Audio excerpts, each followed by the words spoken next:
Hello, everyone. I hope you can hear me. Let me know if the audio is good.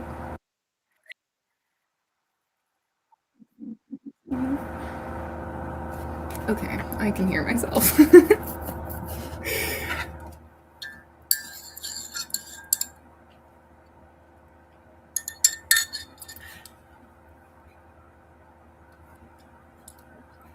My first time doing a stream.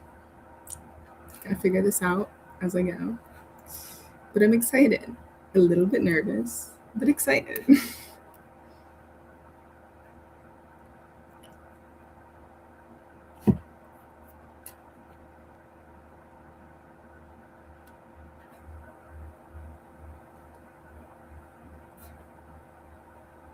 Let me know how you're doing, what you have been up to this weekend, what you're gonna be up to.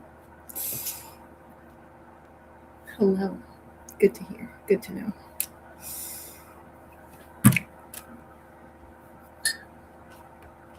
Good. What are you up to? What are you reading? What's your plans for the weekend? I am not really up to anything.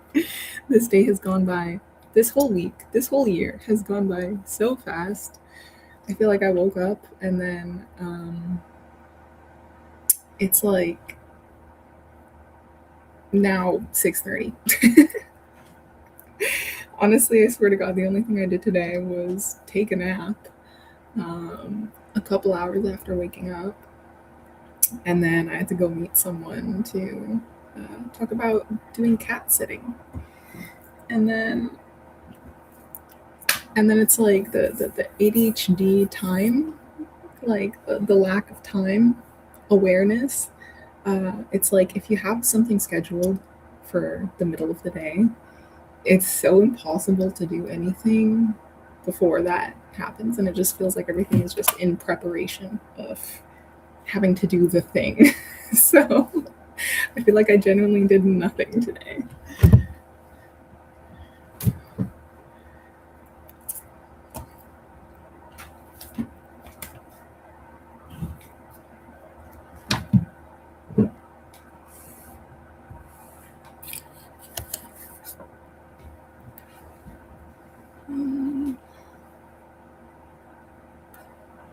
Let me see.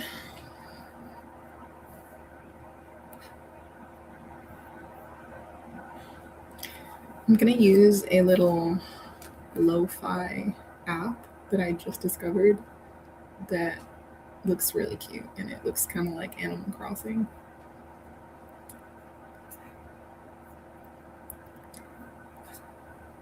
My husband went to a beer fest and I decided to stay at home and chill with the pups. Oh, I wish I had pets. I wish I had a dog. I'm being lazy. Reading game. I'm reading a quick summer vampire called Sanguine Summer. Interesting. I haven't heard of that one, I don't think. I feel like everyone is reading Slasher Summer and the new what's his name? Is it Craig DeLuey? New Craig DeLuey summer horror. But I haven't heard of that one, have I? Sanguine? No, but I love this cover. I love this cover. Wow, that looks incredible.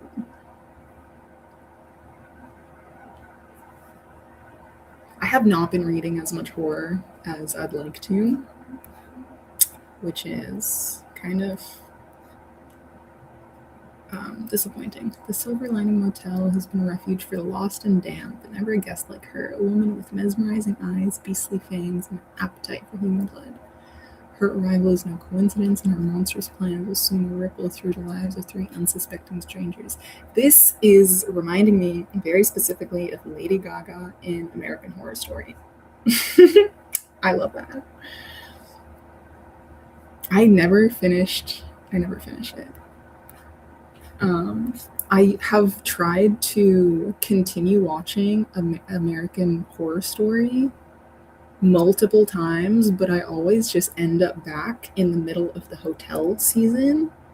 And for some reason, I have been a fan of Lady Gaga like my whole life. I love her to bits, but I cannot get past that season. I don't know why.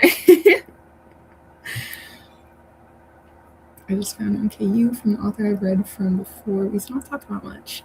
That's nice. I also haven't really been reading indie authors or indie books either, which is a shame because I think that was one of my other like goals is to at least read 5 indie books. But because I usually just use Libby and my physical library, um, they don't really put a lot of indie authors or indie books on Libby, so that's unfortunate. But is it worth it? Like, I don't know. I don't even know how much KU even costs. I feel like it wouldn't be worth it for me, given that I reading on my iPad. I don't have like a Kindle or another e-reader. I just have my iPad. I don't really like it, or I don't do it very much. Ebooks is my least used format for reading.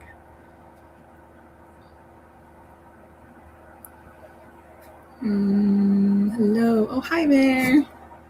I'm in such a slump. I need motivation for someone to hold me down to read. Well, welcome to the right place.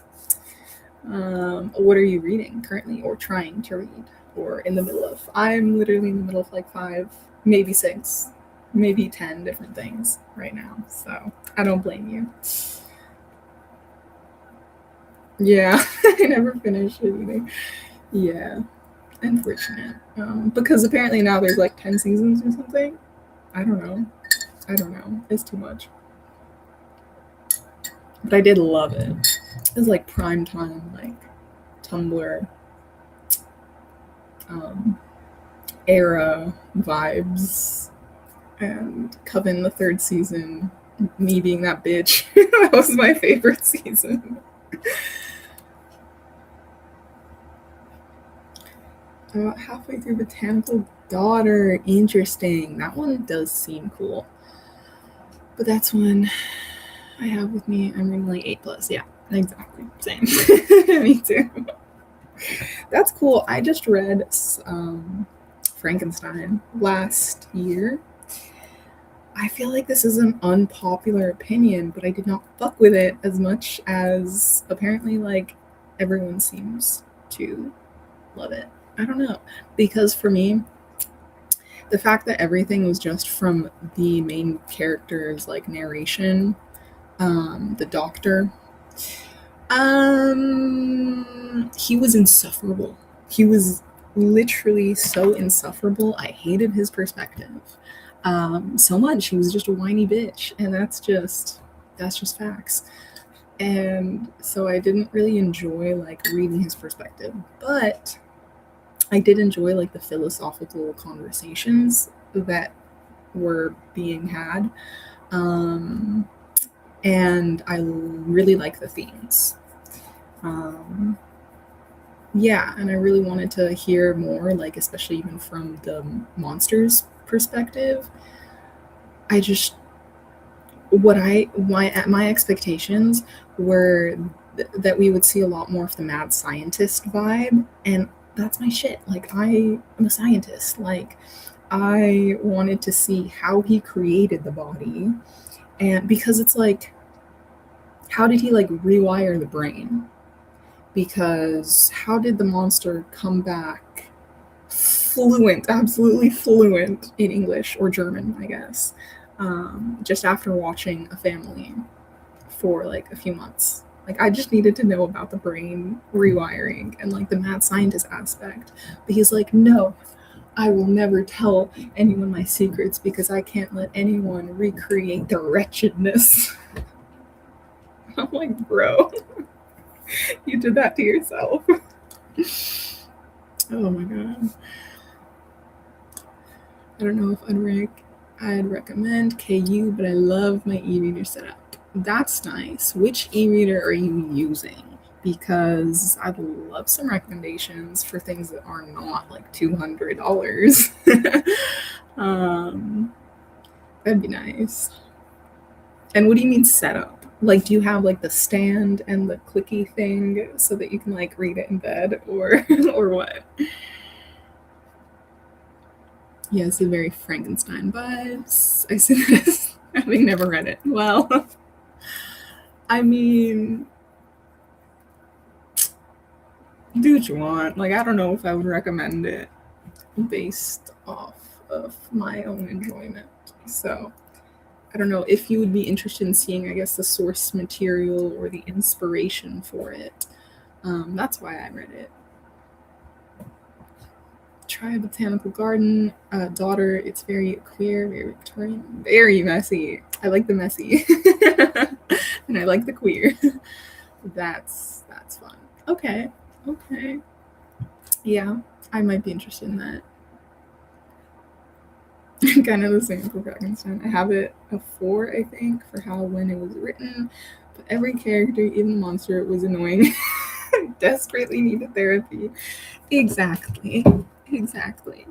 They were just annoying. And like, I don't know, just some things just did not make sense. Which granted, given like the time period and like the circumstances of how and when the story was written, like I guess it makes sense that she's not going through and like describing every little thing, but it's like, man, I want the details. But yeah, everyone was really annoying. And it's like, he just kept on complaining about the same thing. That's like, that's your problem. Face it. You have to face what you did. But he's not ready to have that conversation.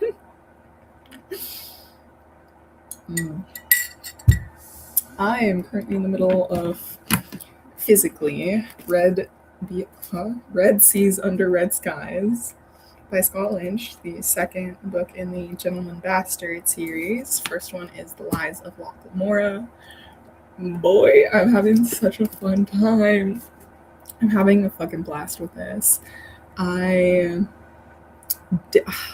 feel like my enjoyment for The Lies of Locke Lamora was a bit dampened because my expectations were different.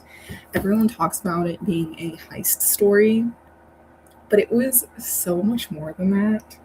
And it was a lot more like detailed and in like the setting. I don't know, like it was not just a heist story.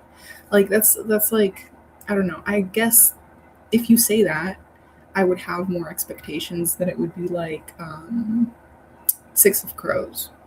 But this was much more than that. Granted, Six of Crows is YA and this is adult, but like, I don't know, it was very different and much more slow paced. That at the time, I was kind of like, I wouldn't say that I wasn't a fan. Like, I did like it, but it took me after like really reading it and processing it to feel like I enjoyed it much more. So now that I know the expectations and I'm familiar with the characters and like their dynamics, I'm having a blast. This is so fun. And I'm like sad. I'm already 400, almost 400 pages in. And I'm like, where did that go? Where did that time go? I only have 200-ish pages left. I'm loving this. I'm loving this. I really enjoyed Red Seas Under Red Skies. Hell yeah. I'm really excited to see specifically what the chairs are about. The chairs. I read it years and years ago, but never read past it yet. Are you waiting? Is it because you're waiting for like the 4th book that may or may not ever come out? I don't know, like, yeah, I guess given like now that my expectations for this are a lot higher, I think I understand that you're like that you'd want to wait until it's done. But I have seen on certain book selling apps or websites the 3rd and a 4th a fourth and a fifth book being advertised, The Thorn of Emberlane and something else. But I think one of those is a novella or short stories or something. But I've seen two things like being advertised. So I'm like, and I've seen them have like the covers. So I don't know if that means anything. I have a holder with a clicker because I like to read at night and it makes it so easy. Also, I have a Kindle, but I've had it for like 6 years now. Maybe I tried a Kobo. Yeah, that does look fun. I love like seeing the little setup where you're just in bed and you just clicking through. I love seeing those setups. That sounds really nice. Because yeah, like with my iPad and especially this, I hate this cover and it's just like not fun to like hold up.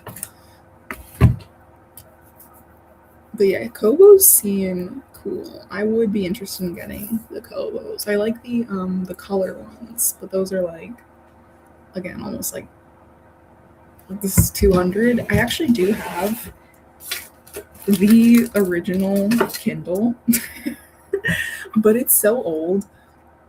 I don't even know when if it says like when it was from, but this is like the first edition of the Kindle. Sorry, my camera's weird. And it just doesn't really keep its charge and it doesn't connect to Wi-Fi anymore. And I don't really know if I can really download new things on here. I think I've tried, but I might need to try again because I'd really like to use the e-reader instead of just my iPad. We have the whole Locke series, but I haven't read it yet. Read it. I definitely recommend it. I definitely do recommend it. It's really interesting. And I don't know, it's very slow and very detailed and mischievous, especially because these characters are like con artists. And so they take on new personalities and they have to become different people for all of their different like cons. It's so much fun. Talking of e-readers, I cannot recommend the books enough. Ooh, that's such a cute name. I love it. I can read my ARCs on there, Kobo books, because those 99p deals are killer, and Kindle still. Interesting. I don't know if I've heard of that. I might write that down for later.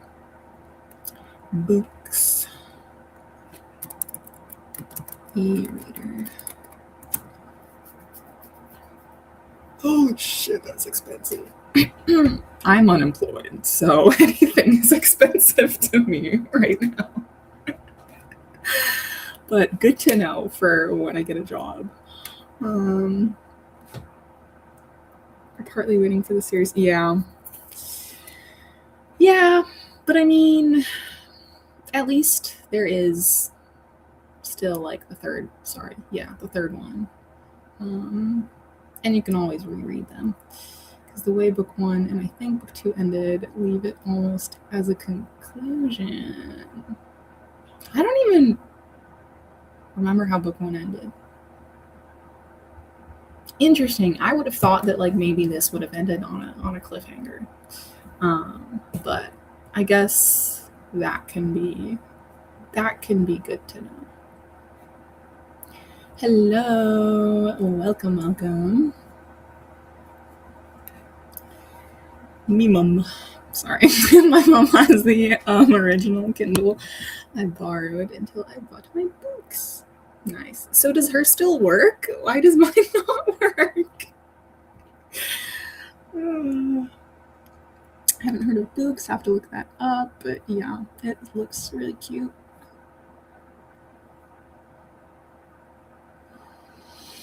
Basically works as you download each app and can use it as long as it has an Android app. Wait, do you mean like you download the apps onto the books? So you like download the Kindle app and like the NetGalley app? I guess that makes sense. My husband read all 3 of Locke, loved it, and I think the third also concludes nicely without a cliffhanger. Sometimes Lies Walk is recommended as a standalone because you don't have to continue. Really? I do not remember how it ended. Interesting.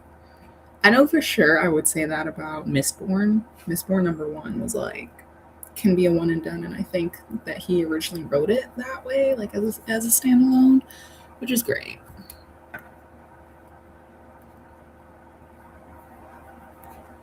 But also, I kind of want cliffhangers because I feel like I've been really bad at like reading my series, and so if I feel like there's a strong cliffhanger, which I feel like I don't get much of in the books that I'm reading, then maybe it could make me like really want to prioritize that series.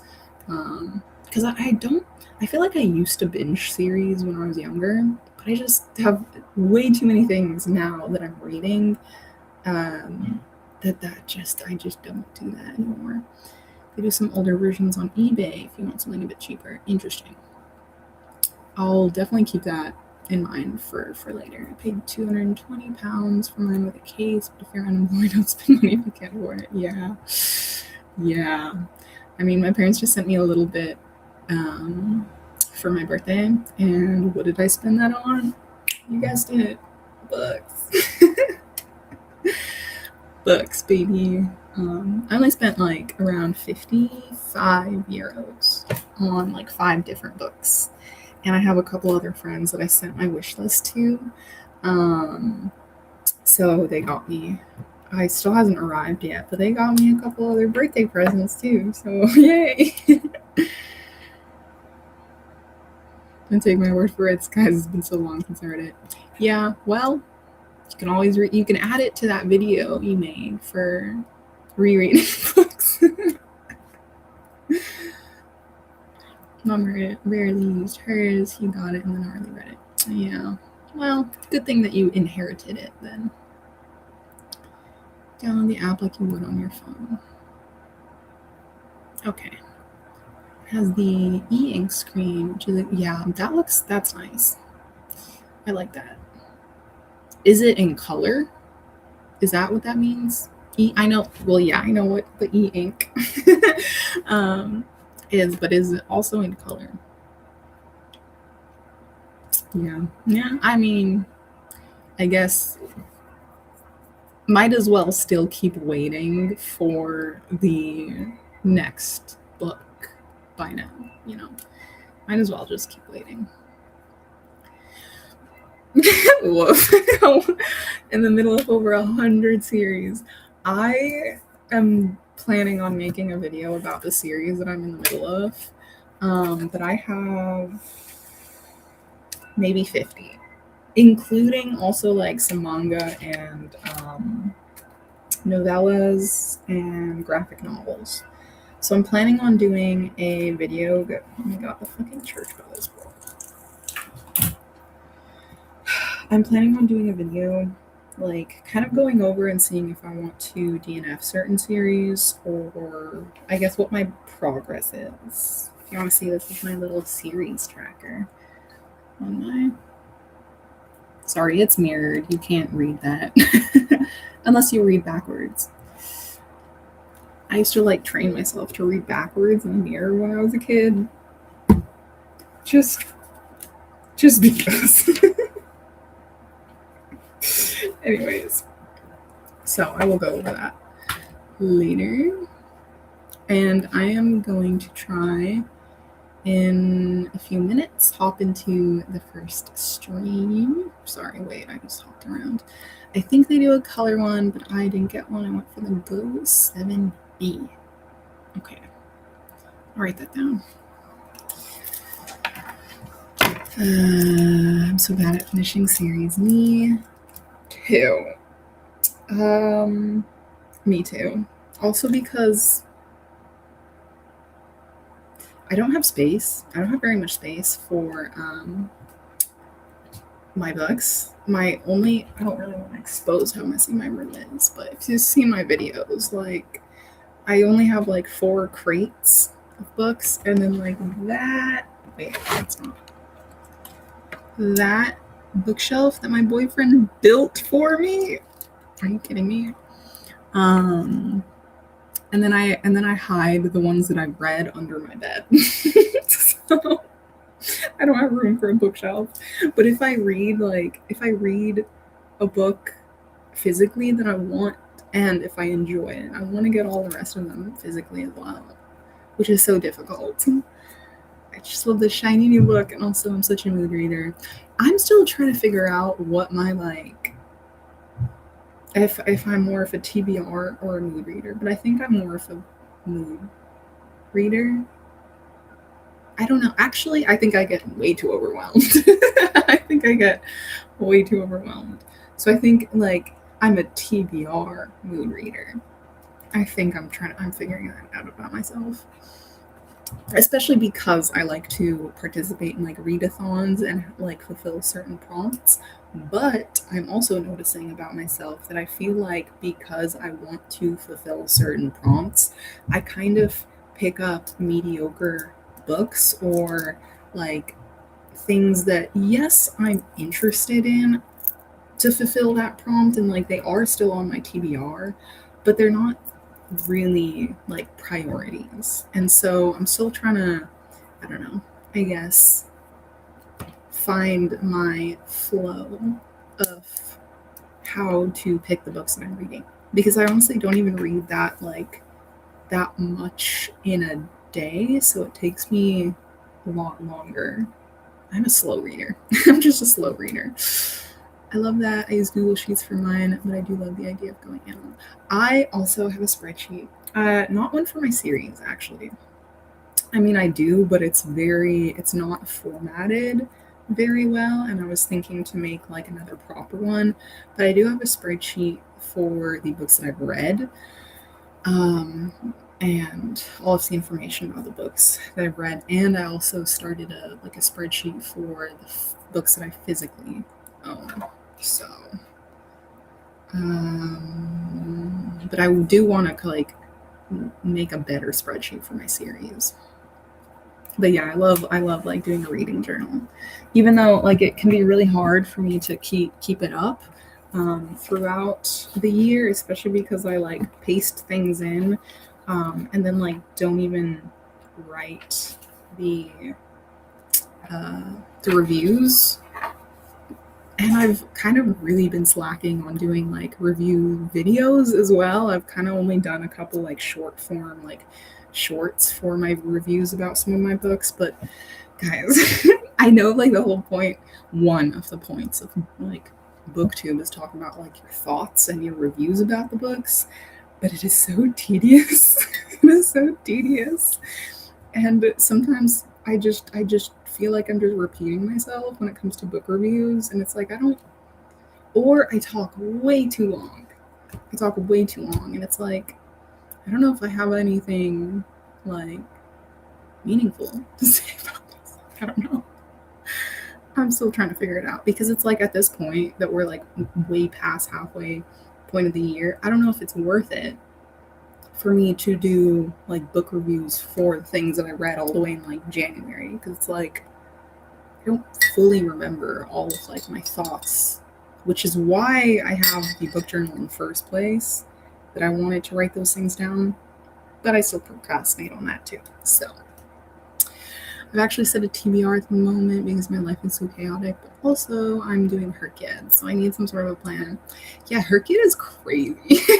I looked at the prompts and they seem very fun, so I do kind of want to participate on the sidelines. I'm not really making it a goal, but it was just be fun for me to see what kind of prompts I can fulfill, because I saw the Shiratori prompt, and I just think that one is so fun, where you connect the last word or last letter of a book to the first letter of the next book, or you can even do a hard mode and do words. So I was thinking about doing the words, because there's a lot of things like Empire of Silence, and then you can read Silence of the Lambs, and then you could read The Lamb by Lucy Rose. but then it kind of just gets stuck on Lamb. But you know, like fun stuff like that. That's such a fun challenge. Yeah, I do deviate from it a lot. Yeah, fair enough, especially being a mood reader. That makes sense. Do you put all red books under your bed, even like 5 stars? That's so funny. It's like hidden treasure. It's giving smog. That's funny. Actually, I do. Unfortunately, kind of, yes, I have to, because even here, like, this is where I've put mostly my, like, series. So I like the physical series that I have. So here is the Three Body Problem. I still haven't finished it, but that is a 5 star series for me. Here, Empire of the Vampire, I read it, 5 stars. So, and then Nevernight, 5 stars. But because like I still put it here so that it looks cohesive because it's part of the series. I did have to rearrange some things to make some new space over here for the new books that I will be getting because I'm really running out of space. And then like the top over here is kind of like my priority want to read. Empire of Silence has been on there for way too fucking long. I don't know if I'm gonna get to it this year, but oh, also another 5 star is Bewilderment by Richard Powers, but that is like hidden behind over here. So it depends. And then another. Well, you can't really see that. Another series. I have the Malice, Faithful and Fallen series. There, I haven't finished that. I've only read the first one. But because it's cohesive and I have all of the books, like I put it on that bookshelf. So it depends. But yeah, most of them are under my bed. Yeah, I did a sheet for everything I own. Oh, Jesus. God damn. Over 600 books. I mean, that seems very overwhelming. I would like to get to a point in my life where I can like have more like on display and like be able to have like a library once I'm not renting out some tiny ass apartment, and when I feel like I can like settle down, which is not happening anytime soon. Probably not. I don't know where I want to live. I don't know where I want to be. I don't know what I want to be, you know? The world is my oyster, so we'll see. But my library will be coming with me. People don't watch reviews, but I actually love them. Yeah, I think that's why I started like either not doing them, because also it's just been tedious for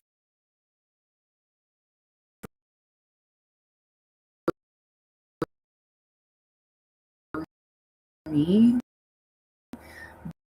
But yeah, I just those videos, you know, no one watches it. Like it's fine. Except like the editing. The editing it takes so much time. It takes so much time. I would do it, but I also do a review for each book I finish and either write thoughts down in Storygraph or film a review that won't get posted for ages. Yeah, I need to utilize my Storygraph like for reviews more often, because that's the thing that I use, the tracker that I use the most. But I don't usually actually write the reviews there, which is like stupid. I really should.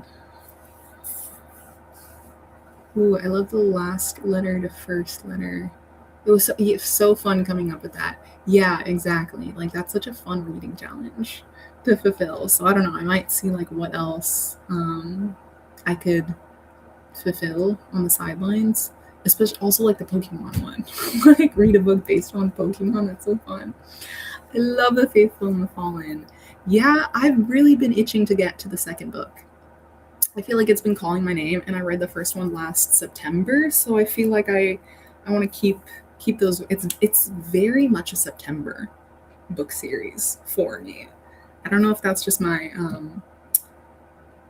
what's the word, synesthesia, or what, but that book is very September. Late to the party. Hope everyone has it. My God, I cannot speak. I hope everyone is having a great Saturday. Thank you. Welcome to the party. We've just been yapping for like 40 minutes, but I will be getting to a sprint soon. I love all of John Gwynne. Yeah, I haven't finished. I've only read Malice and Shadow of the Gods. Both of them were great. I think I like Malice more, but like Orca, I like Orca a lot. And oh my God, the other woman. I don't remember what her name was, but their stories are interesting. I have been thinking about getting to Hunger of the Gods recently too. A lot of my physical books are duplicates because of the broken binding sub and stuff, but I live in a tiny house where I can fit books I have. Dude, broken binding looks so beautiful. I would die to get my hands on the 3-body problem editions. Those are some of the most beautiful editions I've ever seen, and it just makes so much sense, like the drawings and the illustrations with the story. I love the SG notes you can take as you read. Storygraph, yeah. Yeah, I don't utilize that as much as I should. I really don't. But I also did start Pagebound. That I do not update regularly, but I like that you can like leave comments and talk in Pagebound. I try and do that so I don't have to reread so many books because I forgot what happened. That's exactly what I'm thinking, is especially for like for this book, is that I'm thinking that I want to start doing kind of like summaries for myself, or being like, Locke did this, Jean did this, and then this happened, and then they almost got killed, and then like etc. So I have that to go back to as well.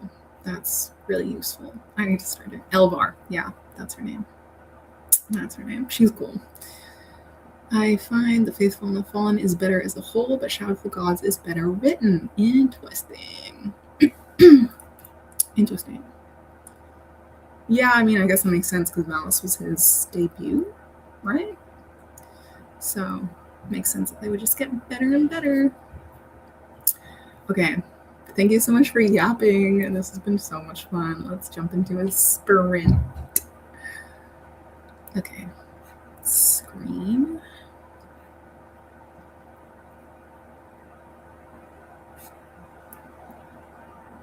Look! Isn't it so cute? Okay, that's not my character. This is my character. Is me. I'm a little rabbit, a little emo rabbit. Okay. I just like opened this up like an hour ago. So I'm gonna figure out. I think we just. Hello. I'm gonna do 45 minutes. That's like my favorite time period.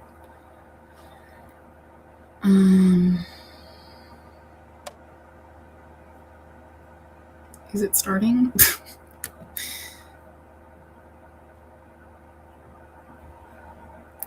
Hello.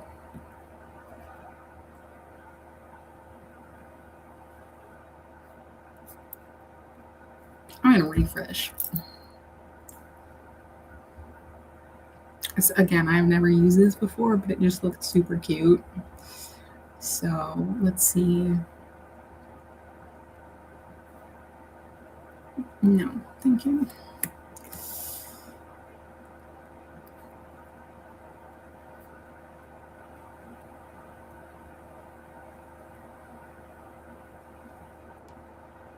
Okay.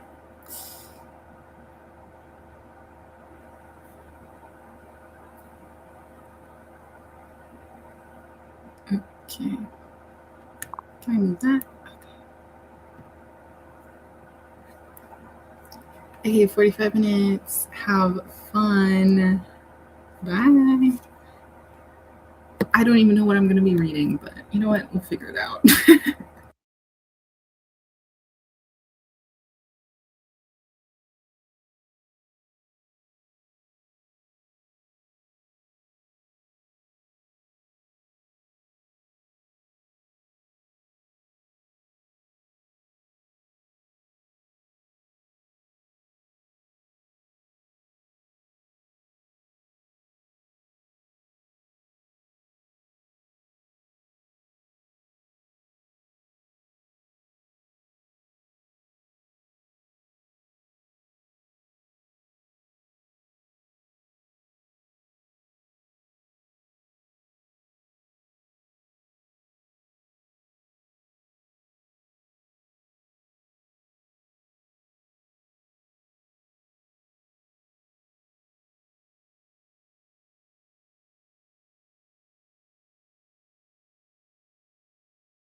Hello, everybody.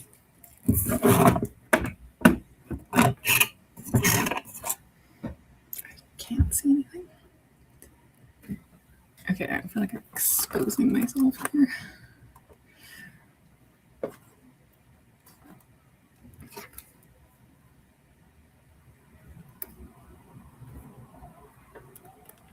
Hello, hello.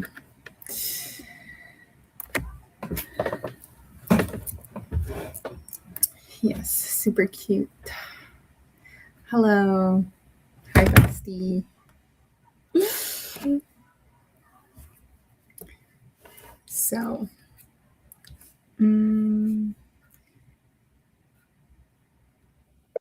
oops.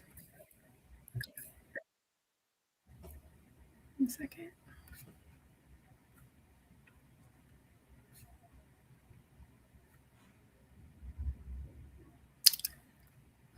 Can you cancel that? Thank you. Awesome. So I have been reading Still Life by Catherine Packard Burt, and it is about a trans girl named Edith who is now a writer living in Texas, but she comes back to her old life visiting friends in Boston where she used to live and go to university. And she also lived there before she transitioned, and so now she's kind of I don't know, dealing with how it feels to come back to a place full of nostalgia, full of your old life, when she was quite literally a completely different person, when she still presented as a man.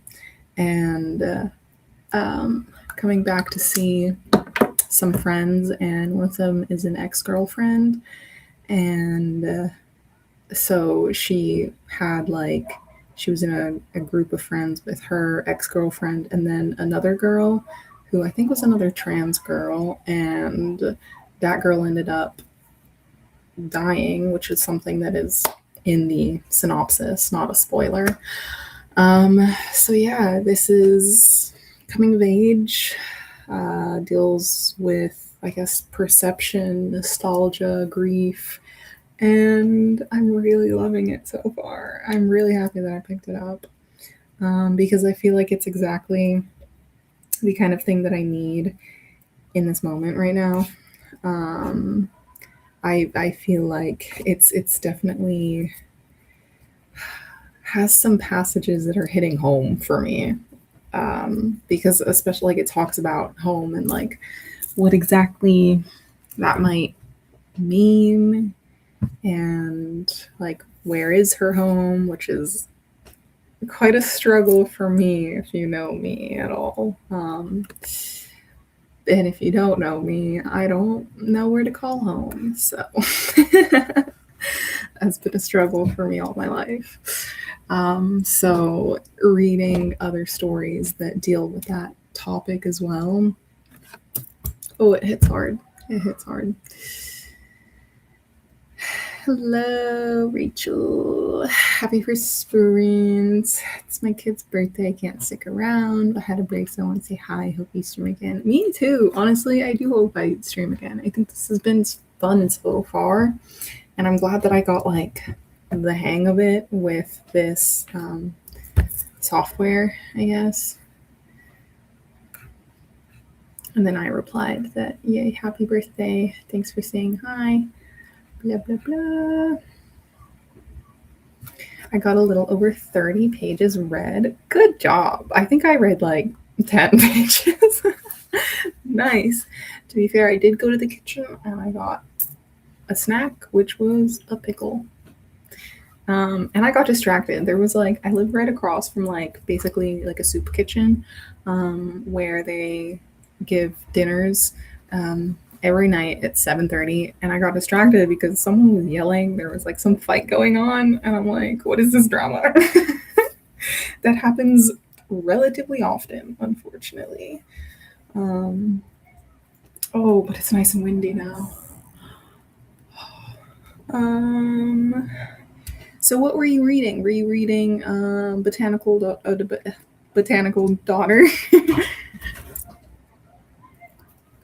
88%, hoping to finish today. Hell yeah. I'm hoping to keep going with sprints for maybe 3 more sessions. So I think this will be for like, I don't know, 4 hours or something.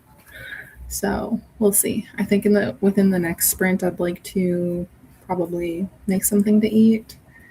Though I don't know. I'm not feeling like, I don't know if it's the heat or what, but I have not been eating as much as I can, as much as I used to. I just do not feel like eating um, very much, which is not great. But I think it's just the heat. It's like it was all around 36 degrees today. Fucking crazy. Anyways, how are you liking the Sanguine Summer? That is it scary or is it more like sensual? I don't know. How is it? Yes, Botanical Daughter. It's starting to get more messy or hinting at being messy. I'm loving all the characters. By messy, do you mean like with like dramatic? Like with between the characters? Or what? That sounds fun. Um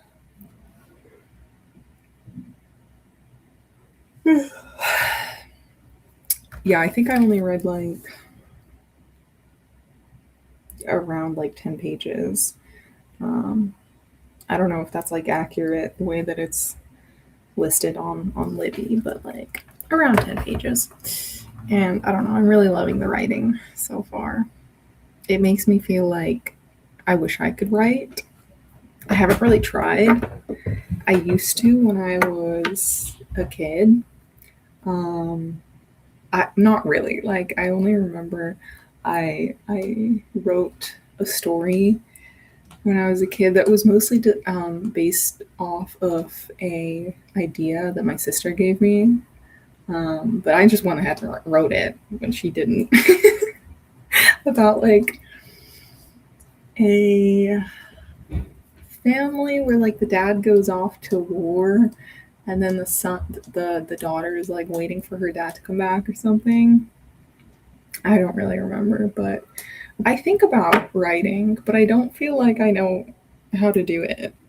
Even though like, I read so much, but it's like how do these people put together their words so eloquently? Couldn't be me, bro.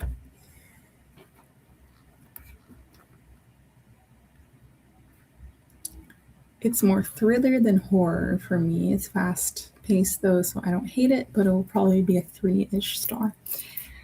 I've been getting a lot of 3-ish stars this year and last year, honestly, which is why what I said before about like wanting to change up my priorities um of which books I pick up.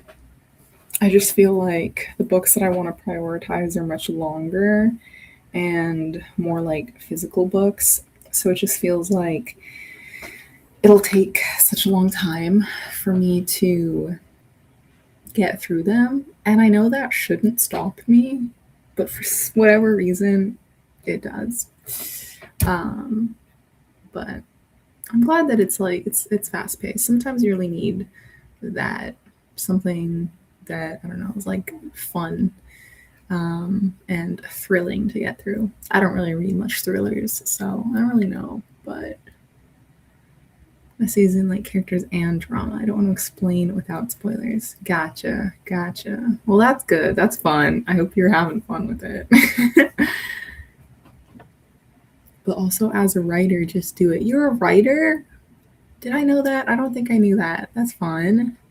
It's so fun. Takes time to learn the skill, but even the bad stuff I've written, I've enjoyed. What do you write? Do you have things that are like published? Do you do like, I don't know, blog posts or books or short stories? What do you write? That's interesting. I mean, I used to write poetry. So I wrote a lot of poetry, especially in like high school. And then during a very toxic relationship. But I really haven't I haven't written like a proper poem that I feel that I would really want to share even in a really long time. Or not even just to share, but like something that I feel like that I've edited, that I enjoy, that I'm like proud of. I haven't written one in a really long time, but I've been thinking about it. I just feel like I don't know how to do it anymore, which is stupid, but so nothing published, but hoping to very soon. So far I'm working on a romantasy where the female main character has all the power and the main male character is one who is struggling and is weaker. Ooh, ooh, I love to see it. Interesting. Interesting. I think Empire of the Vampire, if it was a romance with witches, sold. Sold. Take my money. Money that I don't have. Well, I mean, Empire of the Vampire, 5 stars, baby. And I wanted to start reading Empire of the Damned on my birthday. That was on the 2nd, but it was such a busy day because I was setting up for a birthday party that I didn't do any reading on my birthday. And I lost my Storygraph streak, which was like 60 days, and I'm so mad. I'm so bad. I messed up that streak. But that sounds fun. Good luck with that. I'm always hoping for vampire vibes, like Empire of the Vampire, but that sets me up for disappointment. Yeah, what can ever really like reach the? I mean, that's quite a high standard to try and reach. I love that book so much. But I've also mainly written epic to dark fantasy before that. Fun. I definitely need to read more dark and like grim dark fantasy. But I feel like everyone only ever recommends Joe Abercrombie. I'd like some other recommendations because that's a whole nother that's like recommending Robin Hobb, and it's like, okay, 16 fucking book series. Can you give me a little something that's not that intimidating? So anything other than Joe Abercrombie as a grimdark. I have read a Michael Fletcher book. I read Beyond Redemption. That for sure was grimdark. I have not read the second book for that, The Mirrors of Truth, but I would recommend Michael R. Fletcher for grimdark to y'all. Great minds, great minds. Yes.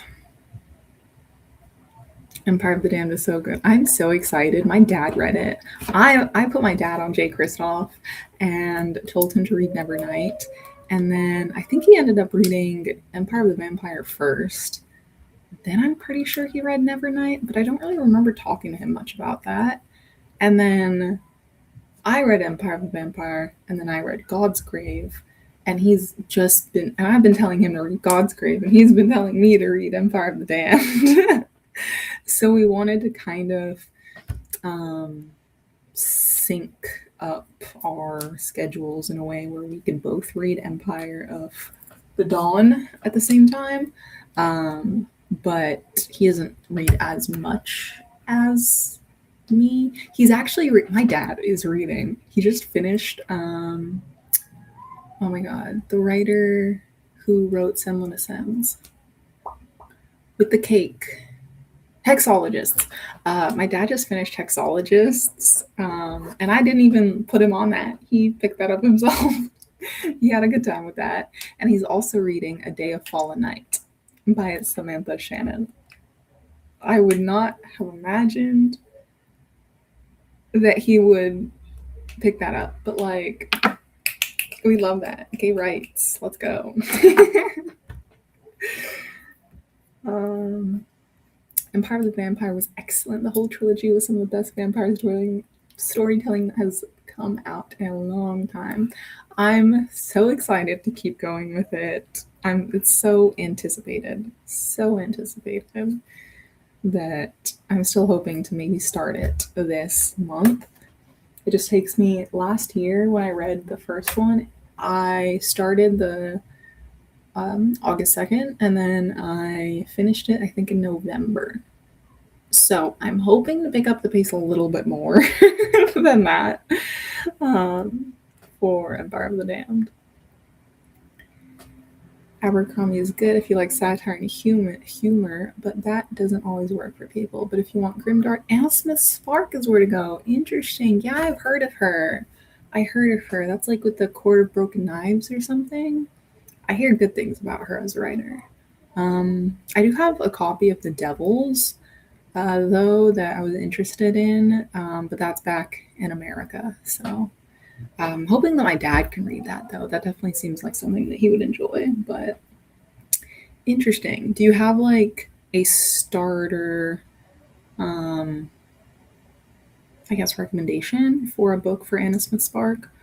Or is like the Court of Broken Knives, if I'm saying that correctly, if I'm remembering that correctly, is that the recommendation?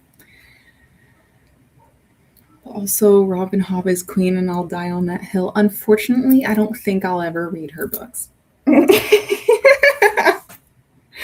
sorry, don't come at me, but I don't feel the call. I don't feel interested.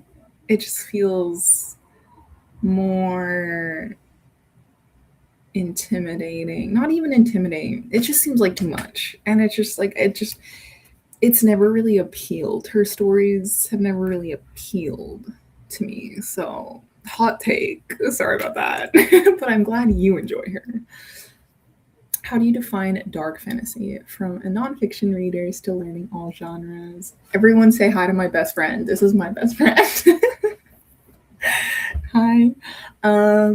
Dark fantasy, I would define as a fantasy where you mostly get like morally gray characters, where there's not really like a good guy, but there's like questionable and bad guys. And I guess like it depends, because some people, depending on their like plots and the story arc, sometimes there is someone who like tries to be the hero, but that doesn't mean that all of their decisions are good decisions. So, and also the setting, very much like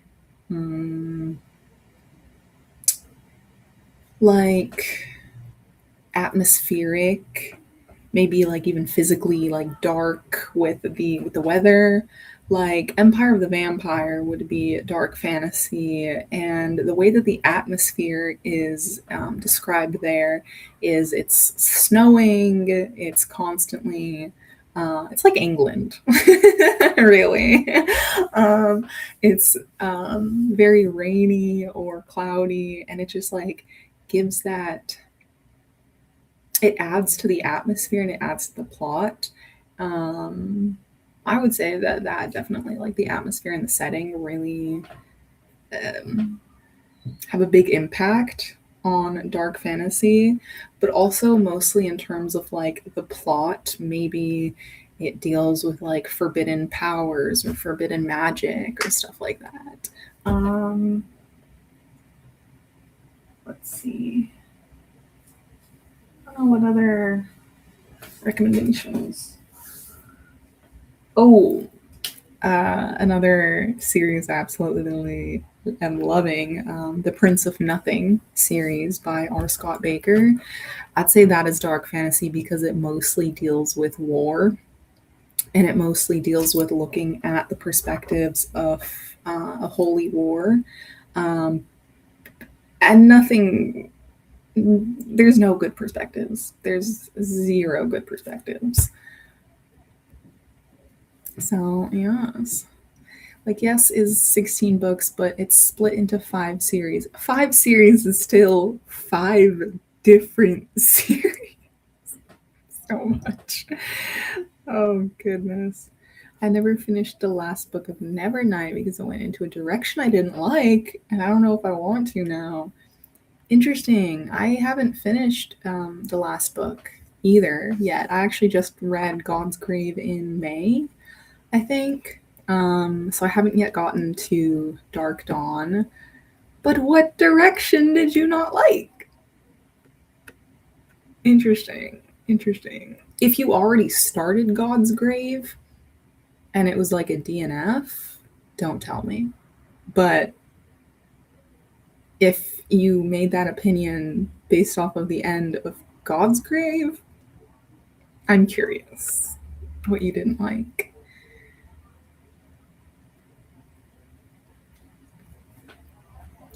Oh, you're reading that with your dad is awesome.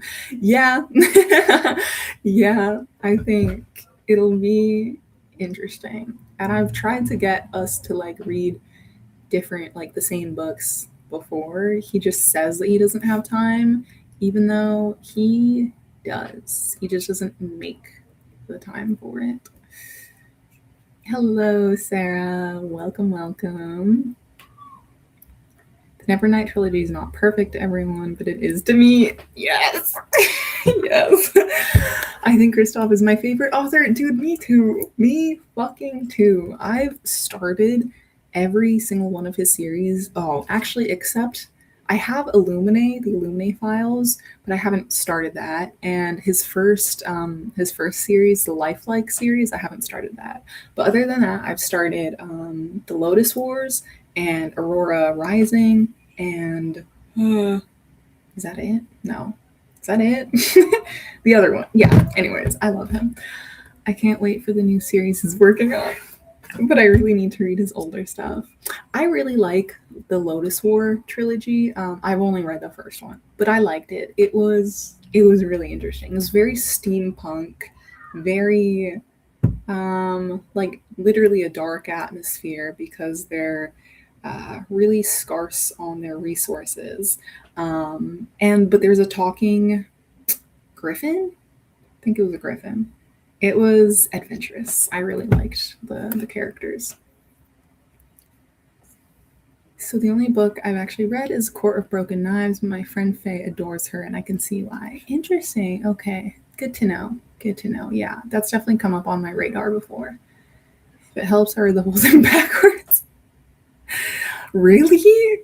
Like you knew everything about what happened with Fitz, and then it was fine learning about it from the start.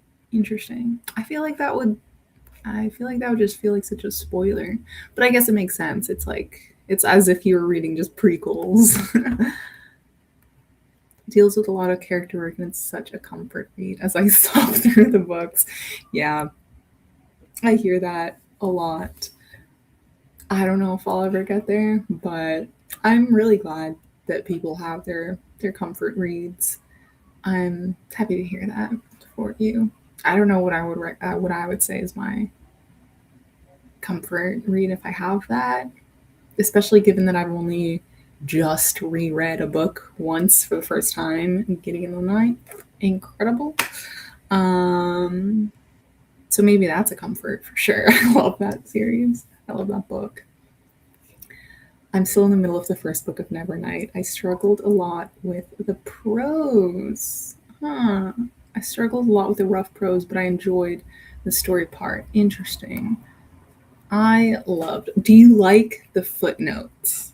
I love the footnotes. I think it adds so much, and we see how snarky the narrator is. I really love his prose, though. So interesting perspective to hear that you're struggling with that part. But good, have fun with it. I hope you have fun with it because it's so good.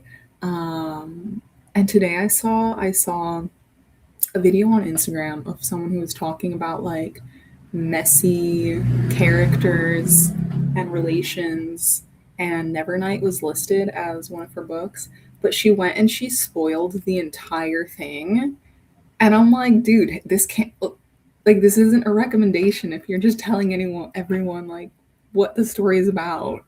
You can't go and, like, say the entire plot twist, then people aren't going to want to read it. Or maybe they will, but, like, I love not knowing spoilers, and, like, plot twists are the best parts for books, in my opinion. I love a good plot twist. I'd also say Cry Voidbringer is a dark fantasy, and I loved it. I remember watching your videos, at least one or two of your videos, where you were talking about that.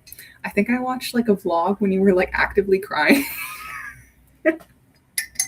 Very entertaining, and I'm actually really mad that I didn't get that book, because when I was back in the States last Christmas, when I was coming back, I was in the airport, and I was very happy to be in an airport that was just full of bookstores that were with.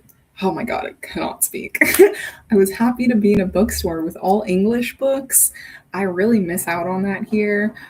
They do not have big English sections in the bookstores here, so I was like, I'm a splurge. I'm gonna treat myself, and it was between Cry Voidbringer and a book that I already read called Blackouts by Justin Torres.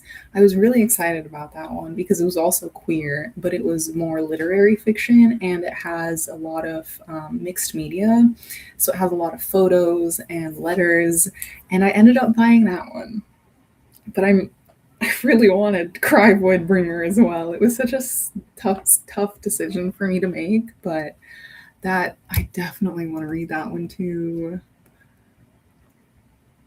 Nevernight, I enjoyed a lot. It was my fave, I think. Yeah, I definitely preferred that over God's Grave because of the setting. I'm much more into the dark academia vibe. I loved the fact that she was in like a university versus where she ends up in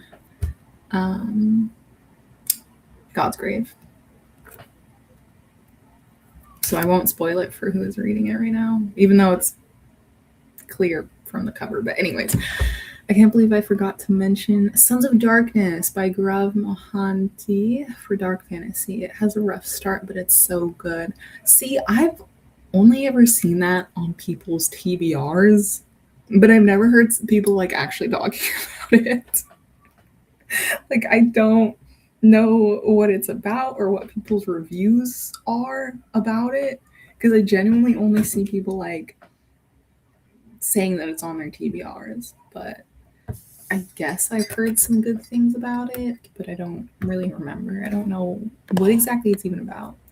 Priest of Bones. I've heard of that one as well. Yeah. Is that by the one who wrote the quartet, the Long Price Quartet? It was a DNF. I was like 80% through. 80% through of Dark Dawn and you DNF'd it? I'm shook. I'm shook. Oh. Yeah, no, I haven't read Dark Dawn yet. Okay.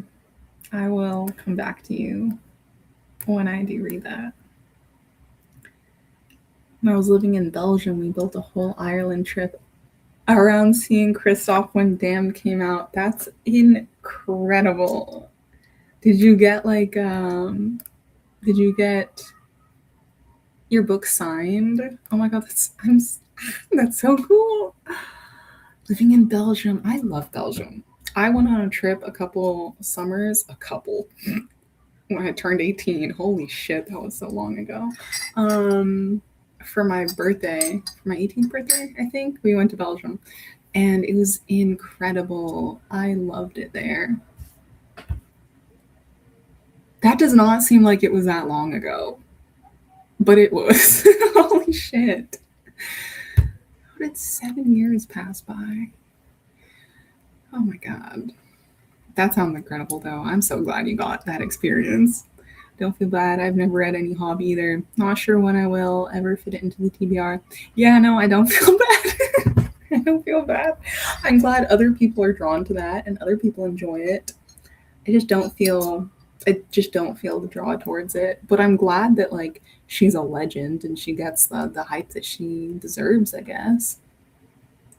Love the footnotes. Good. Good. Me too. Me too.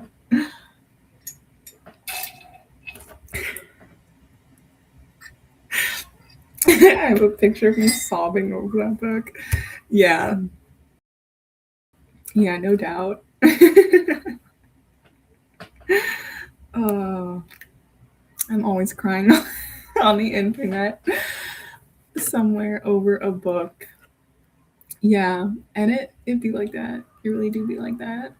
And I'm so happy when that happens because it's like to find a book that like really connects to you on such a level that it brings out all of your emotions. It's so special. Like I think crying over a book just like really tells you how it's such a special book. I'm still early in the book, just needed a little break from it and time ran out on Libby. Yeah, I hate when that happens. I'll continue it again though, and I've heard it gets better. It does. It for sure does. I was gonna say something, but I don't want you to expect anything, so I won't. I'm not gonna say anything. It's basically a retelling of the Mahbata. Bad spelling poem. Huh. I don't think I know what that is. I'm gonna write that down though. Sons of Darkness.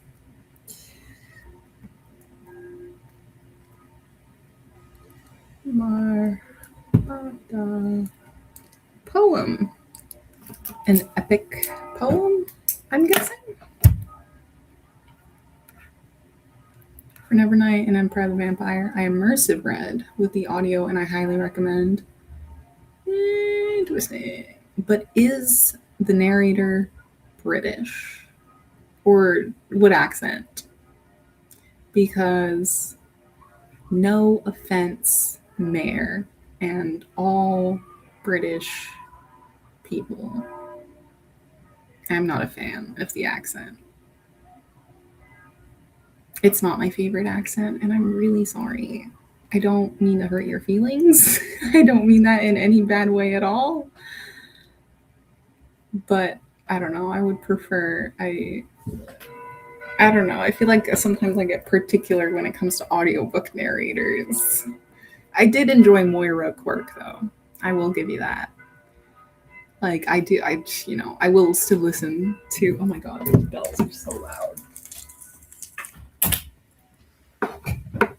I will still listen to audiobooks with, British accents, but it's just that when a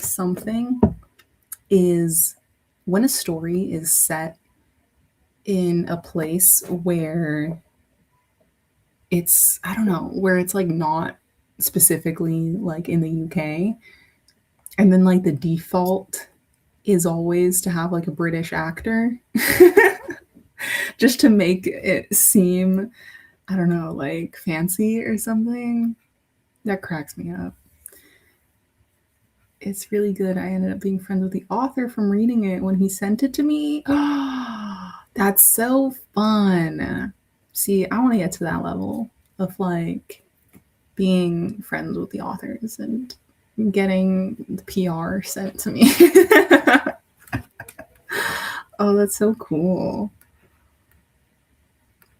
Did you like send him the photo of you crying? uh, wait,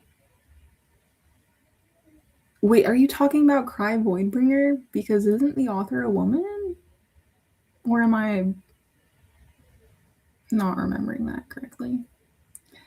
Got like 3 books signed and my bingo page in my reading journal I don't use as Christos Rec. Wait, what? I got 3 book sign and my bingo page in my reading journal. I don't use as Kristoff's rec. It was House of Leaves. Wait, what do you mean as his rec? Like as his recommendation? That he like put his recommendation on your page, like on his page? Oh, that he wrote his recommendation that was House of Leaves on your reading journal. Is that what you mean? I've not read, but that's so fun. Oh. I've not read Hop yet. I almost did it once back in the late 2000s, but I walked past it on the library because the title was about an assassin and I was my wizard. Mage era. I love that. That's so funny. It's so funny. I feel like I'm always in an assassin era. I love stories about assassins, but that is understandable. I feel that with like my like witch era. When I read Shadow of Night, no, the first one, Discovery of Witches in 2021, maybe. And now it's like I have not been able to get to the second book because I just don't really feel the call towards reading about witches. But there is a vampire in that story. And I do, maybe I do want to read it. That's been one of my most like outstanding like series that I have not read in years. That's one of the oldest like series that I haven't read, finished. Is India's epic poem. Interesting. That's fun. I'm gonna turn on the fan in the background because I'm really hot, so sorry about the sound. To be honest, we have so many, and honestly, the accent most people love is posh, toddy British. I don't get that. I don't love that. I don't love that. But I guess if it works for people, it works. My sister lives in England, and her boyfriend has a very posh accent like that. I swear I turned gay for Moira Quirk. Are you not? Are you not queer? Are you not bisexual? I thought you were. Yeah. No. All right. Yeah. But finding a good narrator is hard. Yeah. I feel like it could be very interesting to be a narrator. I feel like I do not have the voice for it. But yeah, it takes a lot of work.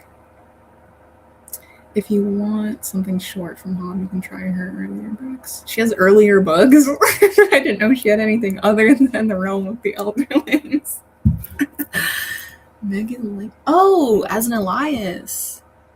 Or alias. Is that how you pronounce it? I don't know. Interesting. Or pseudonym? Anyways. I can't remember really, but like for EOV, depending on the character, they'll have a French accent or Scottish accent. Scottish is interesting. I like that. Yeah, I could definitely see how the accents for Empire and the Vampire would change. Just be unhinged on the internet and you have friends with many authors. Hell yeah.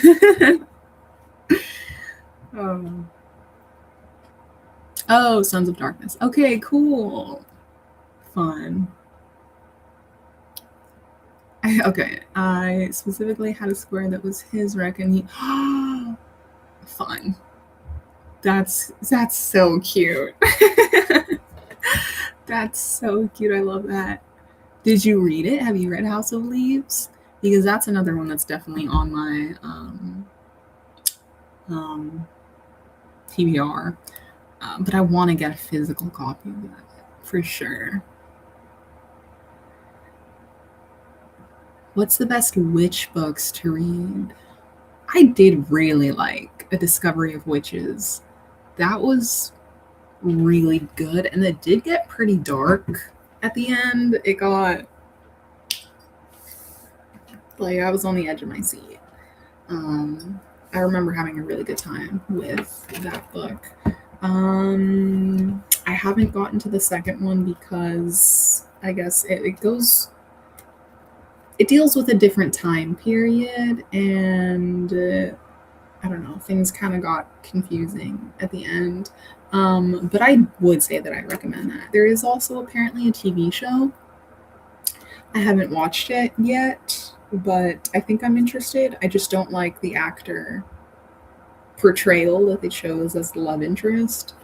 It's so annoying when you like when there's like a screen adaptation and they just don't fit what their description is. So, but let me check my story graph. I don't really think I've read very much other witchy books, so I'm not sure if I would be the best person to get those recommendations from, but anyone else in the chat, please leave your recommendations. I'm gonna check what I've read, but not that many, I think. I'm definitely more of a vampire person now. Mm.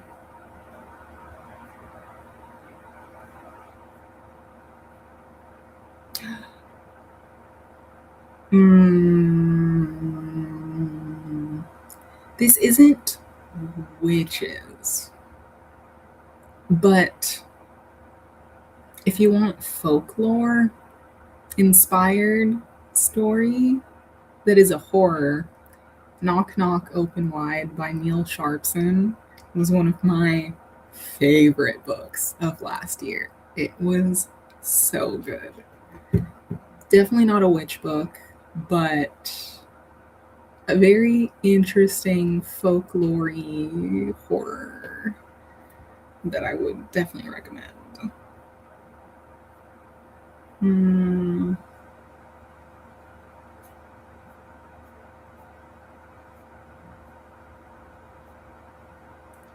Yeah, I don't really know other than that. Gale Song. I don't know if that. I know Mare loves that series. The what's the first one called? This one, The Children of Gods and Fighting Men. I would classify them as witches, but in another like folklore way. Ah, gotcha. Asexual. Queer, yes, gay, no. Gotcha. I am pansexual. I really enjoyed Slewfoot. I really want to read that too. I'm obsessed with the artwork.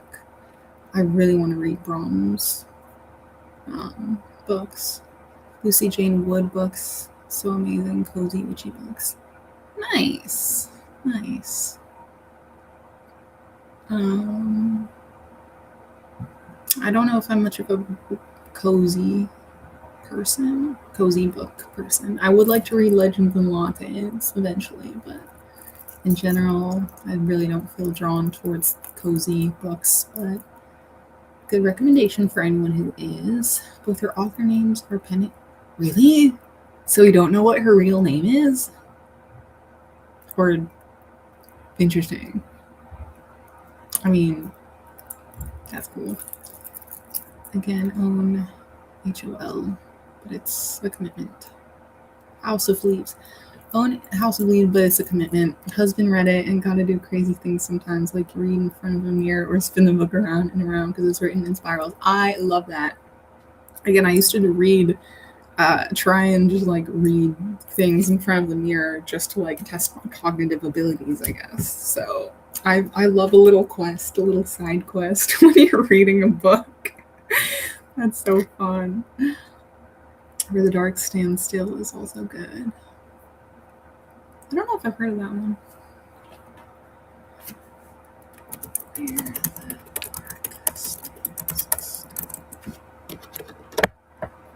Oh, I do know this one. Cute. The cover is gorgeous.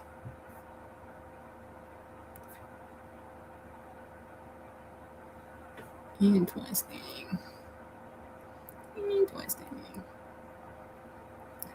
Secret Society for Regular Witches. Yeah, I hear that one a lot.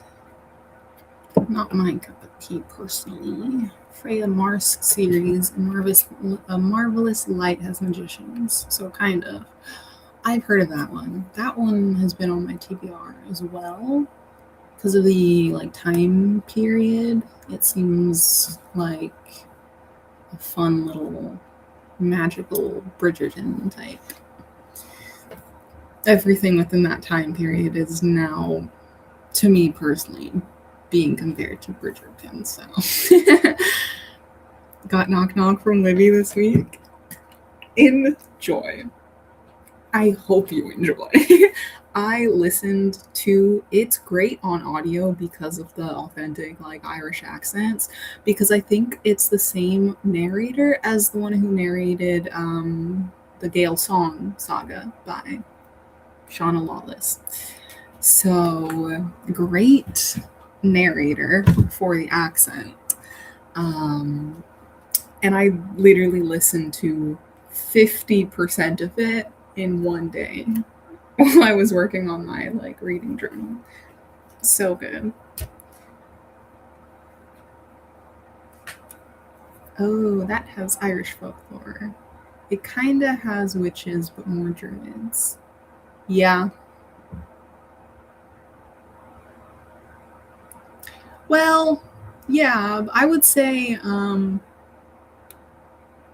guess the healer character, I'm forgetting their names. The healer character would count as a druid, but then wouldn't the other one with the fire powers count as more of a witch?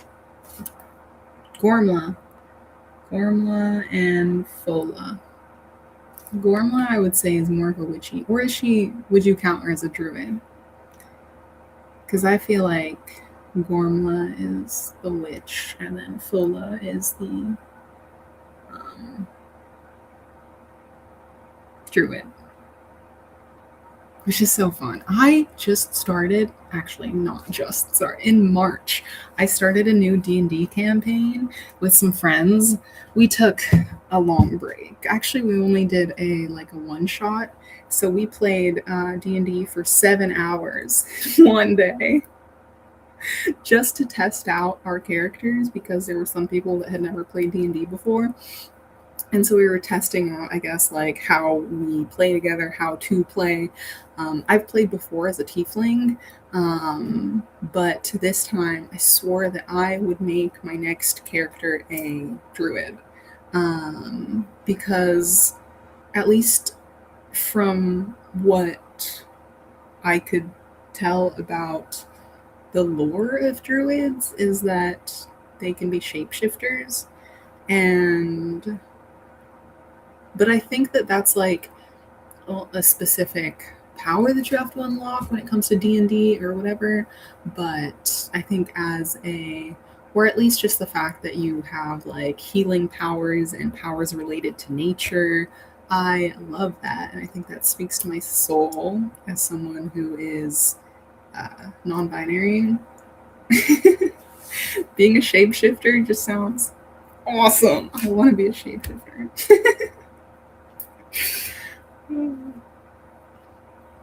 Real name is Margaret Astrid Lindholm Ogden.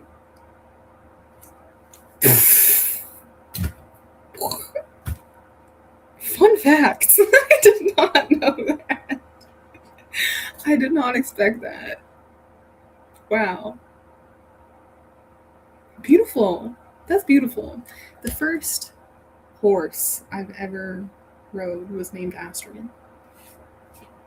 Random fucking fact. That's a beautiful name.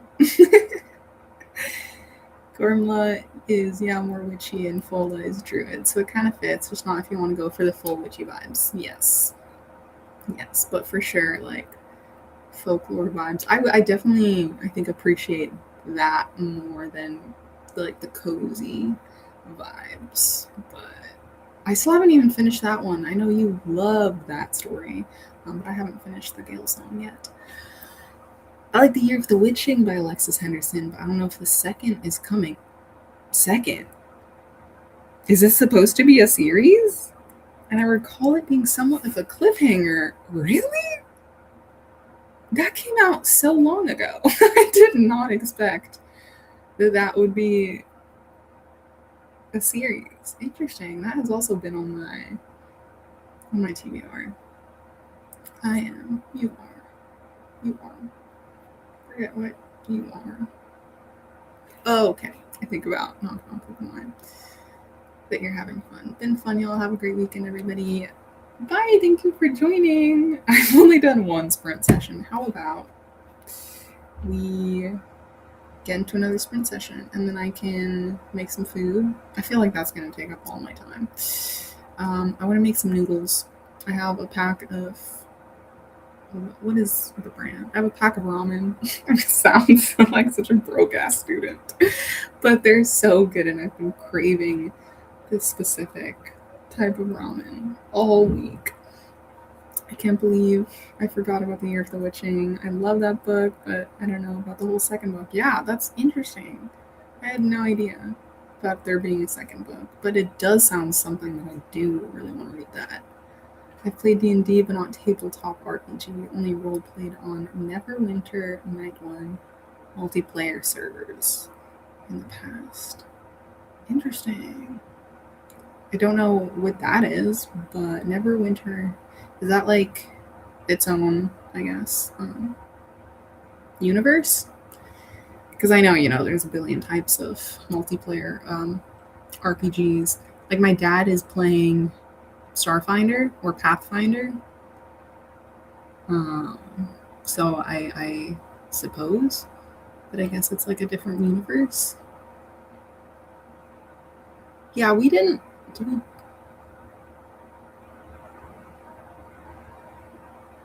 Does D&D count as a tabletop RPG? I mean, I guess it does if you have the things physically. It's an RPG video. Oh, okay. That makes more sense. Interesting. I'm starting my first real D&D campaign soon. We're doing characters next week. I've only done 2 30-minute sessions, just kind of learning the ropes, but I'm nervous. Fun. Nothing to be nervous about, especially if you're like friends with your friends, like, I think it is such a space where you have to release your inhibitions and just like let things be weird, go with your gut, and because it's like, you're fucking fighting goblins, like you gotta release your inhibitions and get really fun with it, honestly. Like even the people that I played with, a couple of them I had met for the first time, but it's like, you're getting that first impression of me of just, I don't know, embodying my character and embodying like me and how I would act in this situation. I think it's so much fun. If you haven't already used Roll20, the website called Roll20, to set up your character sheet, it helps a lot. It's a website you can set up your character sheet. It has everything kind of on a template, and it has like the amount of cantrips that you can choose for your character's levels, and you can also like increase the levels. It has the information for all of the like spells and everything. So if you haven't used that, and if you guys, I don't know, need that resource, I highly recommend that website. But have fun. What is your character? Like, what is your, are you your race and class? Bye! From 2002. Nice. Okay, I'm gonna go into another splint. Splint time. I forgot that's the whole purpose of this. It's so fun yapping with you guys. Okay.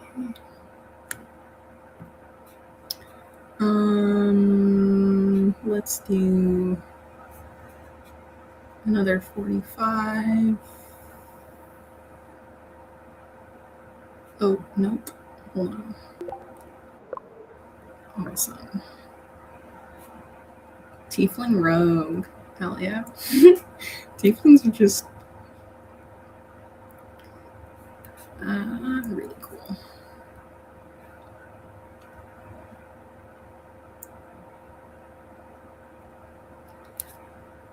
What game is that? This that's on the second screen. This is Lo-Fi Town. It's Lo-Fi app.lofi.town. It's just I guess the app that I found, website that I found to use for a focus timer. It does like Pomodoro timers, and I guess these are all other people in this tiny little town who. Do I have to refresh this page again? Hello? Hold on. My little character isn't moving. Here.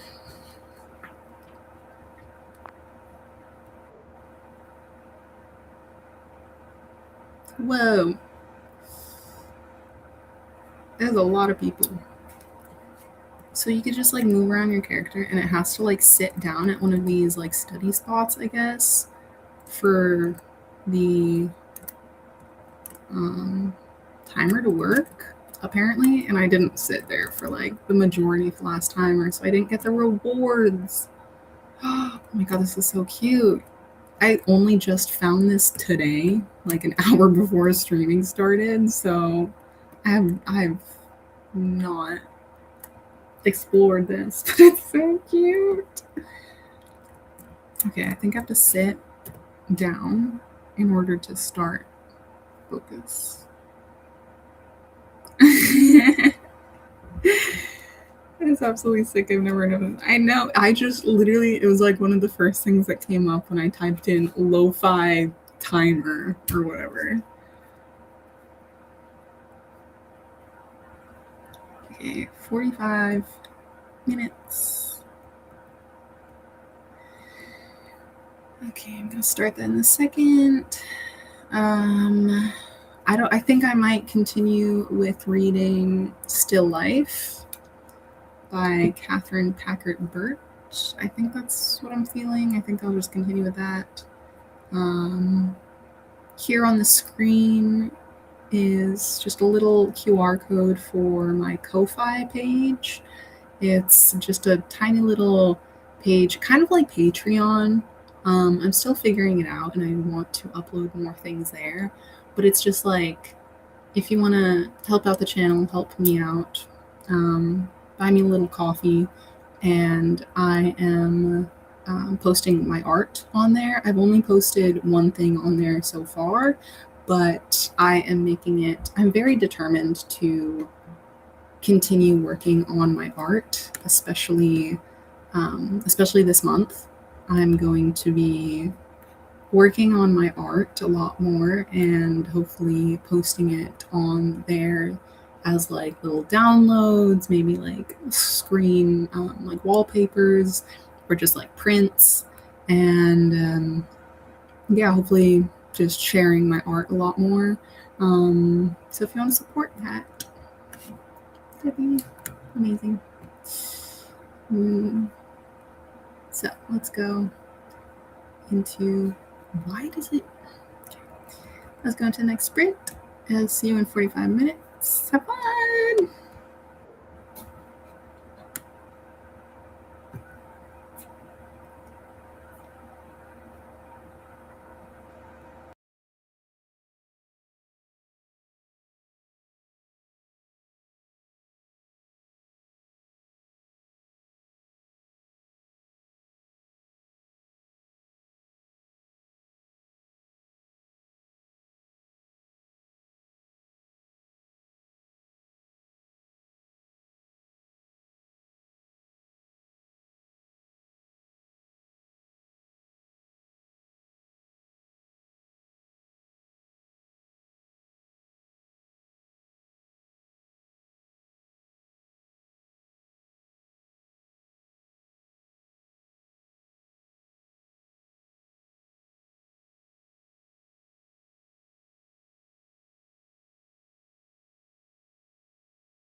Hello.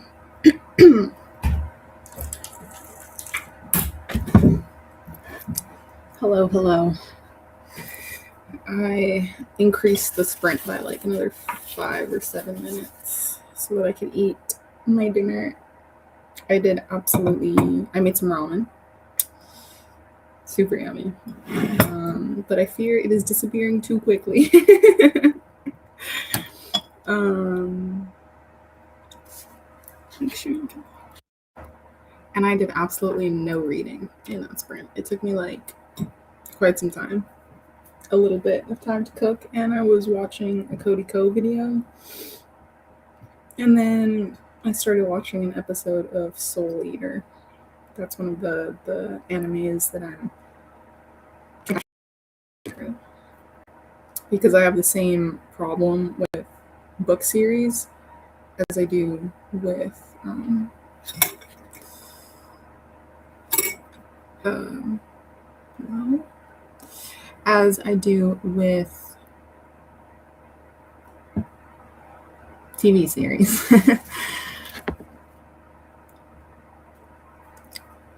And I never finish series, so I'm always into different TV series, and I never finish them, even from when I was like a teenager. I have so many series that I just started and I never finished. Also, because I have this like delusion that if I never finish it, it doesn't end, you know? So.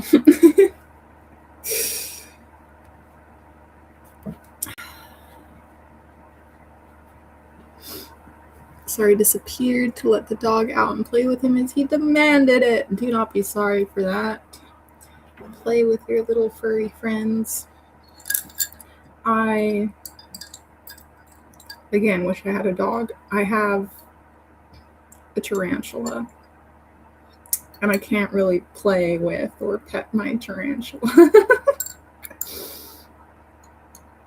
But next week I am going to do cat sitting. And the owner, she has 2 cats, and they're named Phoebe and Fanny. And I only knew that reference to Friends because my sister like religiously watched Friends, and I only ever watched Friends when she was watching Friends, and I never watched it on my own. Pretty much, I only ever watched it when she watched it, and somehow I know that Phoebe and Fanny are a Friends reference. Finished Sanguine Summer, very mid, quick read, but nothing new or intriguing for a vampy story. It's kind of disappointing. You know, I mean, nice that you got something quick to read, but especially with vampire stories, I guess sometimes it can be hard to bring a new twist to it, but it's always so welcomed when there is a twist. I don't know if you have read Eternal Ruin. Wait, no, that's the second book. First one is Immortal Dark. The twist on vampires is inspired by, is it Ethiopia? I want to say Ethiopia and Ethiopian like history and mythology, and her portrayal of vampires in Immortal Dark, absolutely loved it. Really, I feel like I see such mid reviews for that book for some reason, but I thought it was really good. So I would recommend that if you're looking for another vampire book. And I think the third one is coming out this year. I was reading Song of the Saltings. It was a cover pick, and I don't know if I'm gonna finish it. It's a bit too YA. Song of the Saltings. I'm gonna look that up, especially if it's a cover read.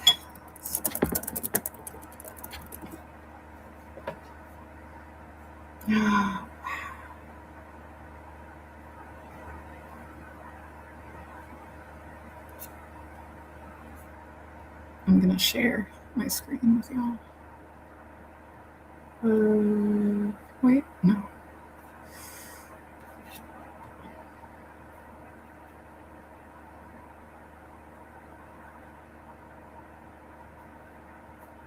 Hello? Screen share. Yes. Nope.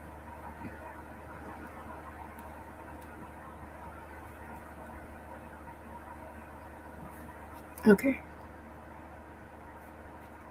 Yeah, I can see why that's a cover by. That is so pretty. Oop. Interesting. A monster, a girl, a sacrifice. Interesting. Definitely intrigued by the cover. Are you not liking it? Is it just the YA tone? Or what?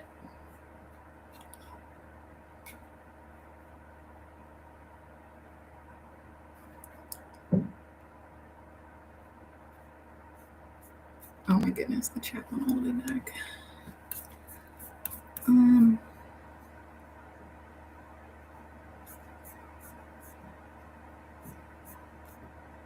1 second.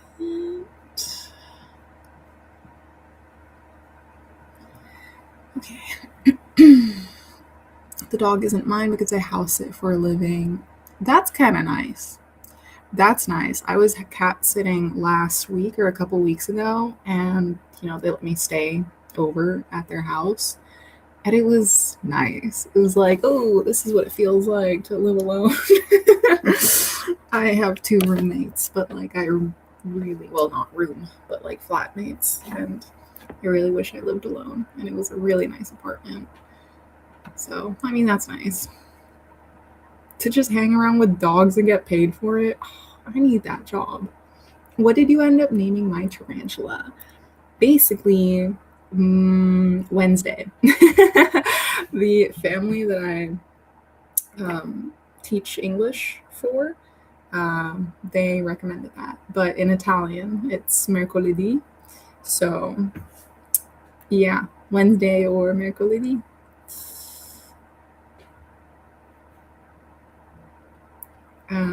Owning a spider is terrifying for me because I have arachnophobia.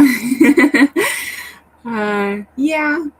I mean, sometimes honestly it does get a little scary because I'm scared of her coming out. I still don't even know if it's a male or female, by the way. I can't really know until it gets older and it like molts out of its shell.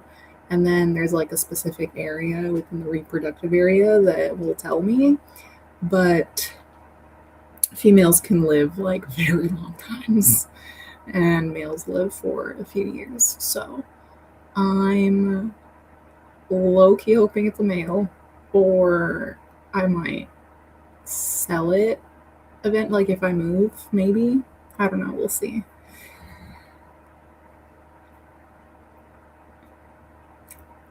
You got Coffin Moon from the library store for $2. I want to read Coffin Moon so bad. The cover, impeccable. The cover is so pretty, and the story sounds so interesting. Good for you. I love library sales. Unfortunately, that's not really a thing here. Um, I mean, actually, there it is, but like again, all of the everything's in Italian. There's no good like modern sci-fi or fantasy stuff. It's all old like fucking cookbooks and history or whatever. And I am trying to read more in Italian, but like I don't want to buy their antique, like falling apart books. It's just that it's quite young and I'm not really in the mood for that. Nothing wrong with the book though. Fair enough. I totally get that when it comes to a YA like tone. Sometimes it's like, I don't want this. I don't want this. But if you're not gonna pick that up, then is there anything else that you are thinking to pick up instead? Something else that you're reading at the moment? House sitting is more stressful than people think. Really? Tell me more. How is it stressful? I mean, I guess like especially the fact that there's a dog and you have like another life that you have to care for during that time. I can see how that could be stressful. But like, do you also have to, I don't know, do domestic chores for them as well? Or that sounds like a possibility. Wednesday is such a cute name. Thank you. Yeah, I was still a little unsure about the names, but I guess that's the one. That's the one. I DNF'd Immortal Dark, and I can't. Well, I honestly can't remember why. I don't think I like the main character, and the love hate with the MMC turned to love attraction too quick for me. Yeah. To be fair, the main character was insufferable. For me, I listened to the audiobook, and the amount that it made it so glaringly obvious how much she would not shut up about her sister. And it's like, I get it. I have a sister. I know the love that you have for your sister, June. But the amounts of times that I had to hear, June, I'm just here looking for June. I don't care about anything else. I'm gonna find you, June. Every page, practically. It was insufferable. And I feel you about the love attraction thing. Yeah, but there were some moments where it still feels very tense and it still feels like, they were holding back. I also don't really like instant lust. I hate it. I hate it so much and I feel like it ruins um like the romances in books and especially like the tropes. I understand for marketing reasons why people are so big on like listing all of the tropes for books, but it gives away so much already. I don't want to know that they're enemies to lovers because that takes away all of the mystery and the yearning because I will already know that, like, oh, he's the enemy. Okay, he's going to be the lover. And it's like, I want to work for that. I don't want to know that straight off the bat. But, like, that's the thing that is making people attracted to picking up a book in the first place. But I don't want to know that. I think it, like, kind of ruins things. But I will be, to be fair, I kind of did like the way that they ended up doing it in that book. I feel you, but I don't know. The depiction of them as vampires was really cool. I don't know. Especially when there was like a competition thing. Next, a book due back is Upon a Starlit Tide. So I'll be starting that. Did I already look that up? Do you know what that is?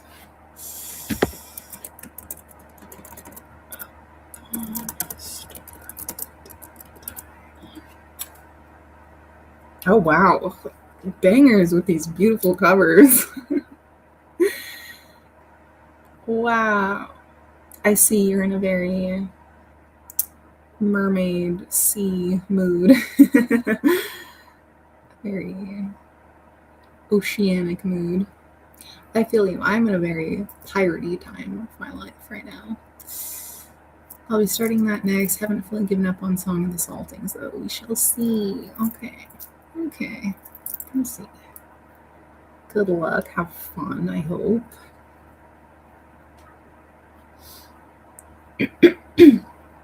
Animals. Oh, sorry.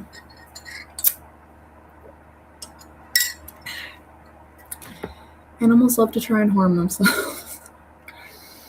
Just this year, I had a dog go after a pet rabbit. Rabbit turned out fine, but that was so damn stressful. Oh, goodness. So a dog and a rabbit in the same household?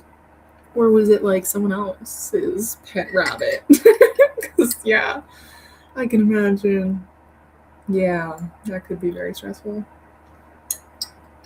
The cat I cat sit for is an outdoor cat. Like she loves to go out. She or he loves to like go out on the like rooftops or whatever. And usually the owners will just leave the doors open even at night. But that made me so nervous. I was like, I am not gonna be responsible for if you never come back again. Because I don't like the feeling of like sleeping with open doors. I don't know, just I don't know, safety thing for me.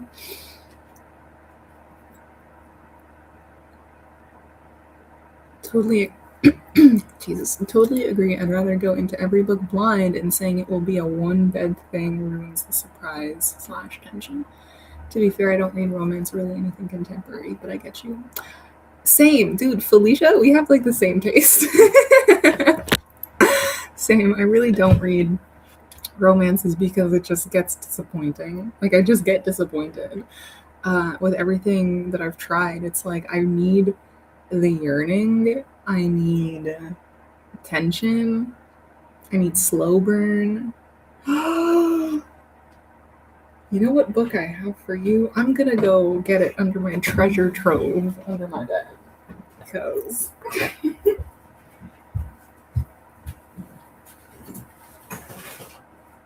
Oh, goodness.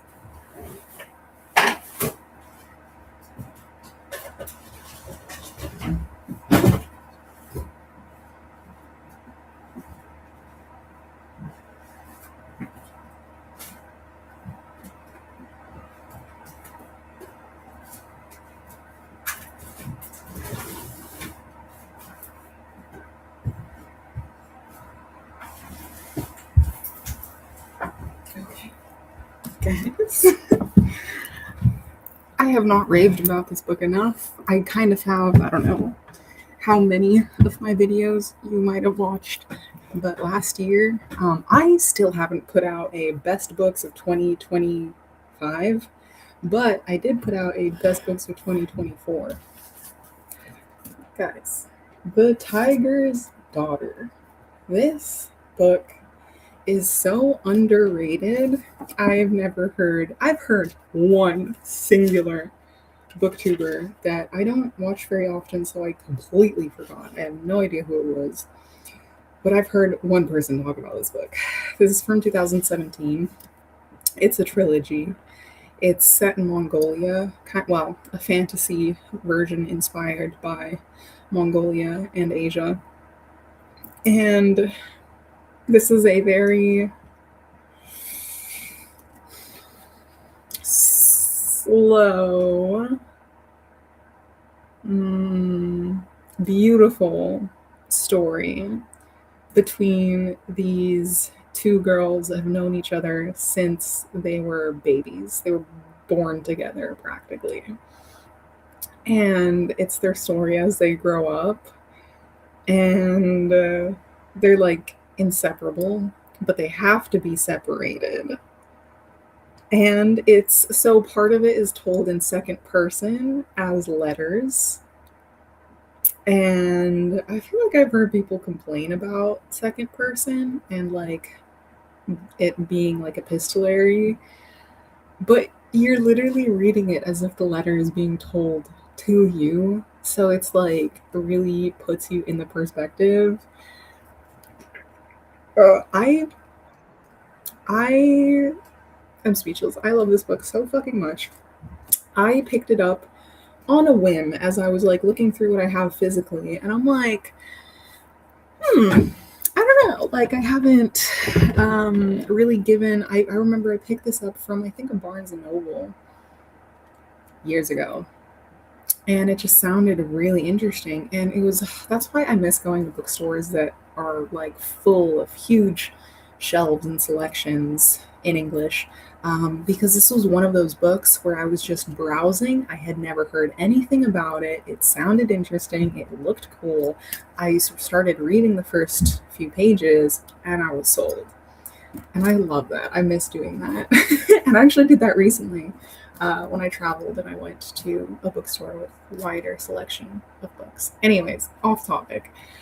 This book is so fucking good. And I'm not really a person who can really sit down and read so many pages in such a long time physically. I can listen to an audiobook for hours, but physically, I rarely read over, I can rarely reach like 50 pages of a book in a day because I just don't, I don't know, I don't really give myself the time to sit down and read that much, honestly, which is crazy to say. But I read 222 pages all in one day.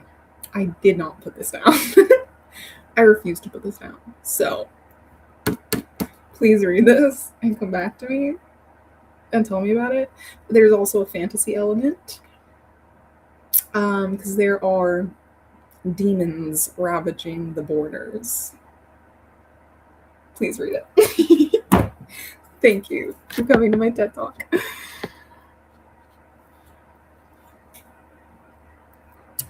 Yeah, I had loads of animals for that house sit. Chinchillas, dogs, cats, horses, rabbits, etc. all in the same house sit. That's stressful as hell. Chinchillas, oh my god, so cool. They're the softest animal ever. So cool. I mean, that's kind of, living on a farm. That can be kind of nice to be surrounded by all those animals. But yeah, for sure, stressful. Most of the time is cool house sitting. It's also a lot when things go wrong or animals do stupid animal stuff. They do, in fact, tend to do stupid animal stuff.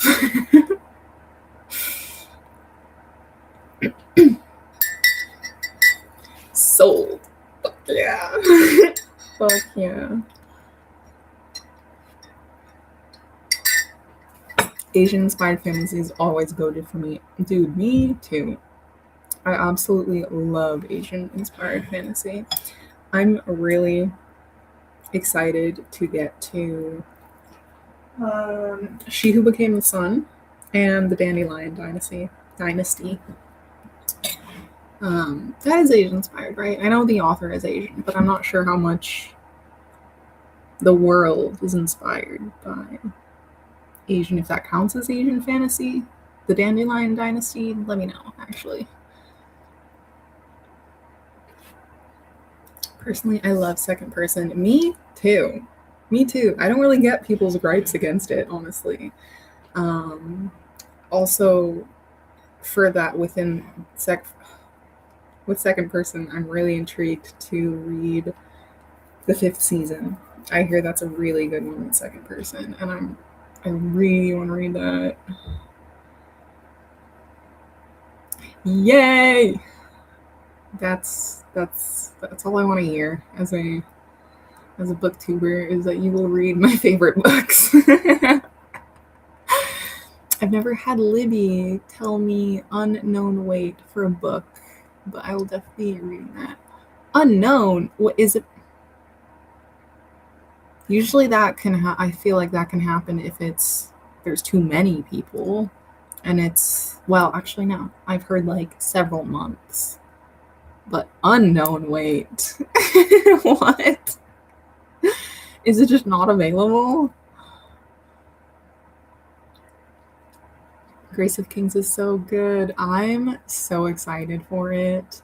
And I already have The Wall of Storms. It's crazy. When I went to visit my sister in England last year, I went to the charity shops because that's like my favorite thing to do when I go to England is go to the charity shops to look for books. And I think one of the first ones I walked into, a huge Oxfam, they just had Wall of Storms just like there, big brick that it is, and that was one of the number one books that I was looking for. And I'm like, this is gold. I need to continue it. Did you only read the first one, or what are you up to for that? There's 4. Yeah, I only have 2. I have no space for any more such chunky ones.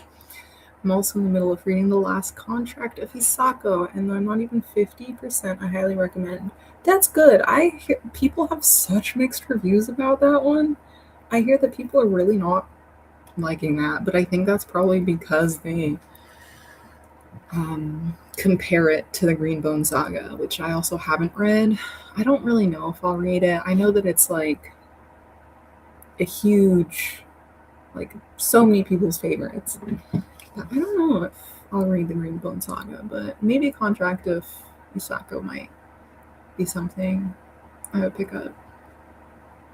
I need to continue with my R fantasy. I've barely made any progress in my R fantasy challenge. So I feel like that's one that counts for older protagonist. I don't know if I have anything for that. I wanted to read Kings of the Wild for older protagonist, actually.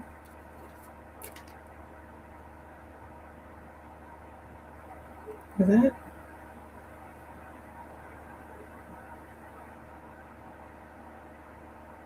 Okay, yeah. That was another one. It's unknown weight for Libby means they don't have any more copies. Your copies have expired. Oh, because they need to. Well, do they need to like renew the licenses or something? That's crazy. I don't know, but that's so sad. I hope that the weight becomes known. Please be known. I also think unknown weight means they have no copies left. I don't know, because usually it says like 1 of 1 copies being used. So like 2 weeks wait, or even if it's like, 20 copies being used, they usually have an estimate. Even if all the copies are in use. That's sad. That needs to be known. I've only read book 1. Okay. But yeah, I was thinking about putting that on my 26 books in 2026. I'm not doing that anymore, guys. I'm moving it to 20. Even just 20 is quite ambitious, but I'm gonna make it 20 books in 2026. I was thinking about that, but I have like so many other first in series that I was thinking, is this the year I finish The Way of Kings? Stay tuned. Probably not. If you like second person and horror, I recommend Anybody Home.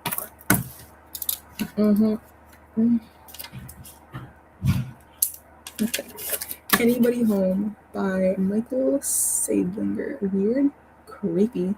Immediately after I watched an interview and he was inspired after almost robbing a house. He was the one that was gonna rob a house. That is incriminating evidence. That's crazy. I would love to watch that interview too. Michael. So interesting.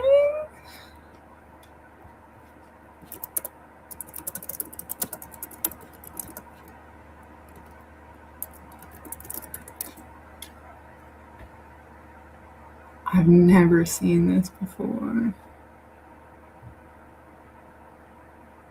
Thank you very much. I'm definitely looking for more horror recommendations because I still don't fully know my taste in horror. I don't really know if I'm like a haunted house person, a paranormal person, or what. I don't know. I mean, I really like Knock Knock Open Wide, obviously. I have no idea what kind of horror that would be classified as, but I like that.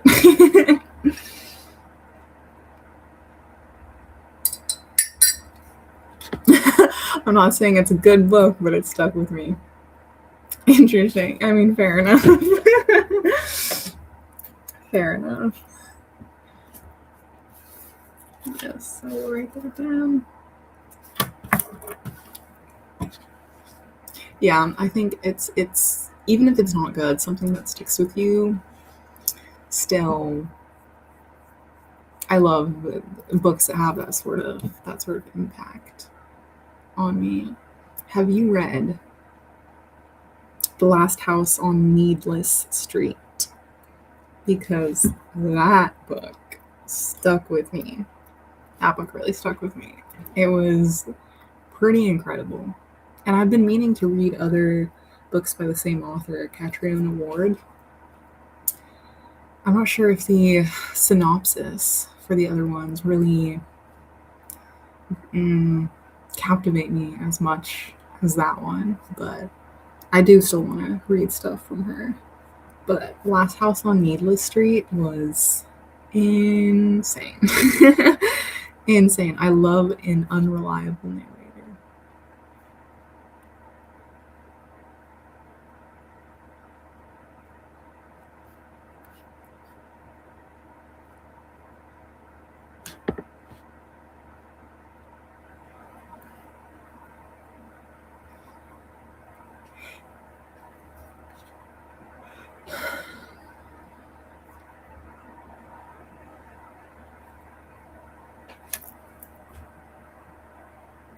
Other horror books. I don't really have very many horror books on my shelves.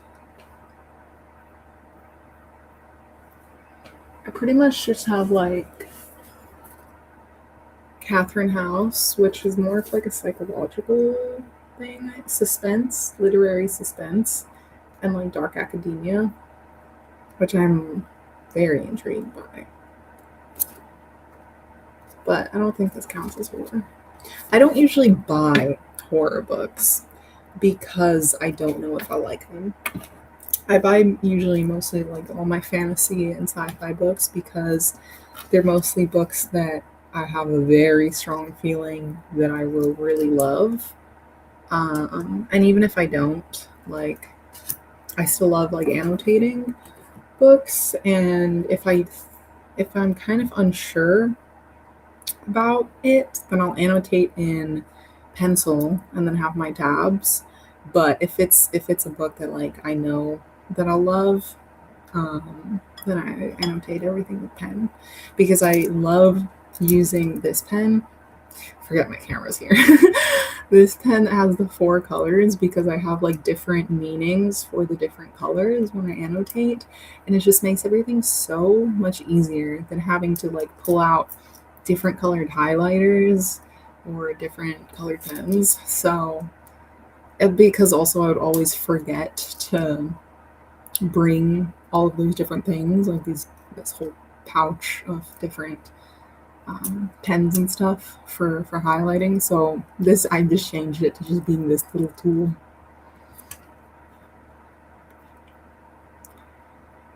OMG, yeah, and I was pissed because after I told my husband to read it, and he guessed the twist like immediately. That's another book that sticks with you, but I don't know if I actually like it. I won't read it again. Like about the mom or about the cat. Like about the main character and the cat and like who the cat was or about the mom. Mm, fair enough. It was weird. It really was weird, but I loved it. I got rid of our coffee. Yeah, fair enough. If you're like, I need to get rid of a couple of my books. Okay. Okay, about the cat. But then did he finish it? Did he finish it and find out like the actual twist? I mean, I guess that can. eh, Come on, man.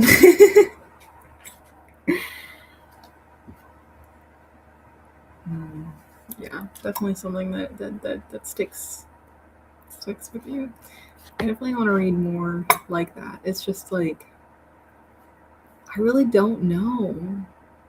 You don't know until you read it if it's something that is going to stick with you and something that you like. But sometimes it's like, do I want to go through and like read all that just to like feel ambivalent about it? Not really. And still really liked it. Okay, that's good. I mean, even if he did guess the twist, it's good that he still liked it, and that didn't really take away the enjoyment. Oh. I really liked The House of Accident, The Book of Accidents by Chuck Wendig. I hear mixed reviews about that because it's a 500-page book and really weird, but it kind of gives me like it reminds me a bit of Stranger Things. Mostly one of the characters is like the spitting image of Eddie. I think is that his name? Eddie from Stranger Things. It's for me. It was good. I really liked it. It was weird, but there's so many details that eventually come back around, and the way that it ended and the way that those things wrapped up, the writing was just really good too. The writing, like it was a true like good storytelling. It was really good storytelling, especially the way that he like went through different perspectives. His portrayal of the different characters was so like clean in a way of like, sometimes when you're reading audiobooks and if it changes perspectives, sometimes you don't really know when like whose perspective you're changing into, because like sometimes the voices still kind of sound the same. I love a book when it's like who these characters are. It was third person, so you're not like going into each person's minds, but I don't know how to explain it, but like I can still remember those characters' personalities. Let's put it that way. Yeah, don't mind me, a thick book. Me too. I think I really need to give myself the chance to read more thick books and like stop being a little bitch about it because I love uh, thick books. I think the next one, I don't know. I mean, no, I need to start Empire of the Damned. But other than that, on my 26 and 26 that I really would like to get to, it's probably Iron Gold.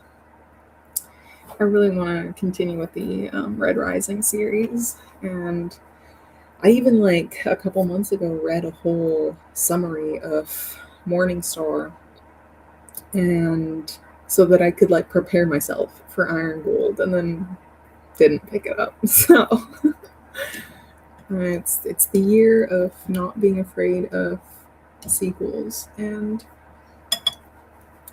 picking up big books. So with that being said, oh hello! I love watching your videos. Hello.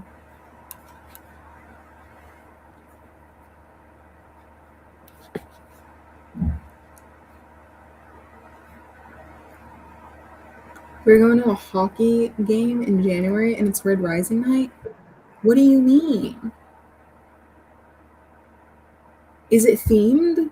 Like it's themed like Red Rising? Do people actually? Oh, that's so cool. uh,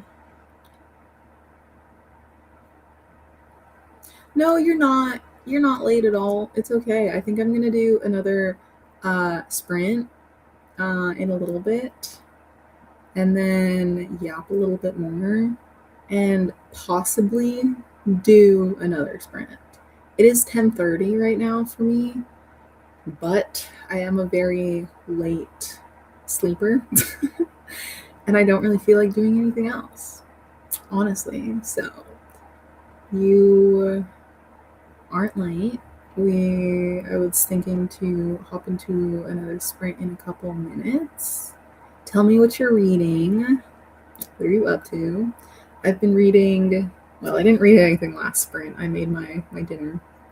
But I've been reading Still Life by Catherine Packard Burke. Solution. And really good so far. I read practically none of the books I set myself to read this year, like maybe two. I keep just getting distracted by random picks from the library. You know, it happens. It happens. But what is one of the books that you're like that you set as a goal from the beginning of the year that you're like, I need to read this by the end of the year? Even though time is arbitrary and all of that, we all know that we have these yearly goals. So, what is one book that you need to get to? Because, we can make a pact. We could be like, if I read Empire of the Damned or Iron Gold, you gotta read that one. we can set goals and be hold each other accountable. That's the word.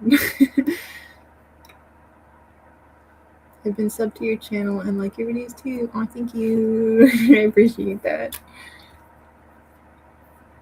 We get merch. It's in Colorado, and they also do Dungeon Crawler Carl, Dark Matter, and a couple others. I think we're very excited. Are you in Colorado? Shut up. I lived in Colorado. Shut up. Really? My brother still lives in Colorado, actually. He hasn't read any of that shit, I think, but like, I might as well. He doesn't like sports either.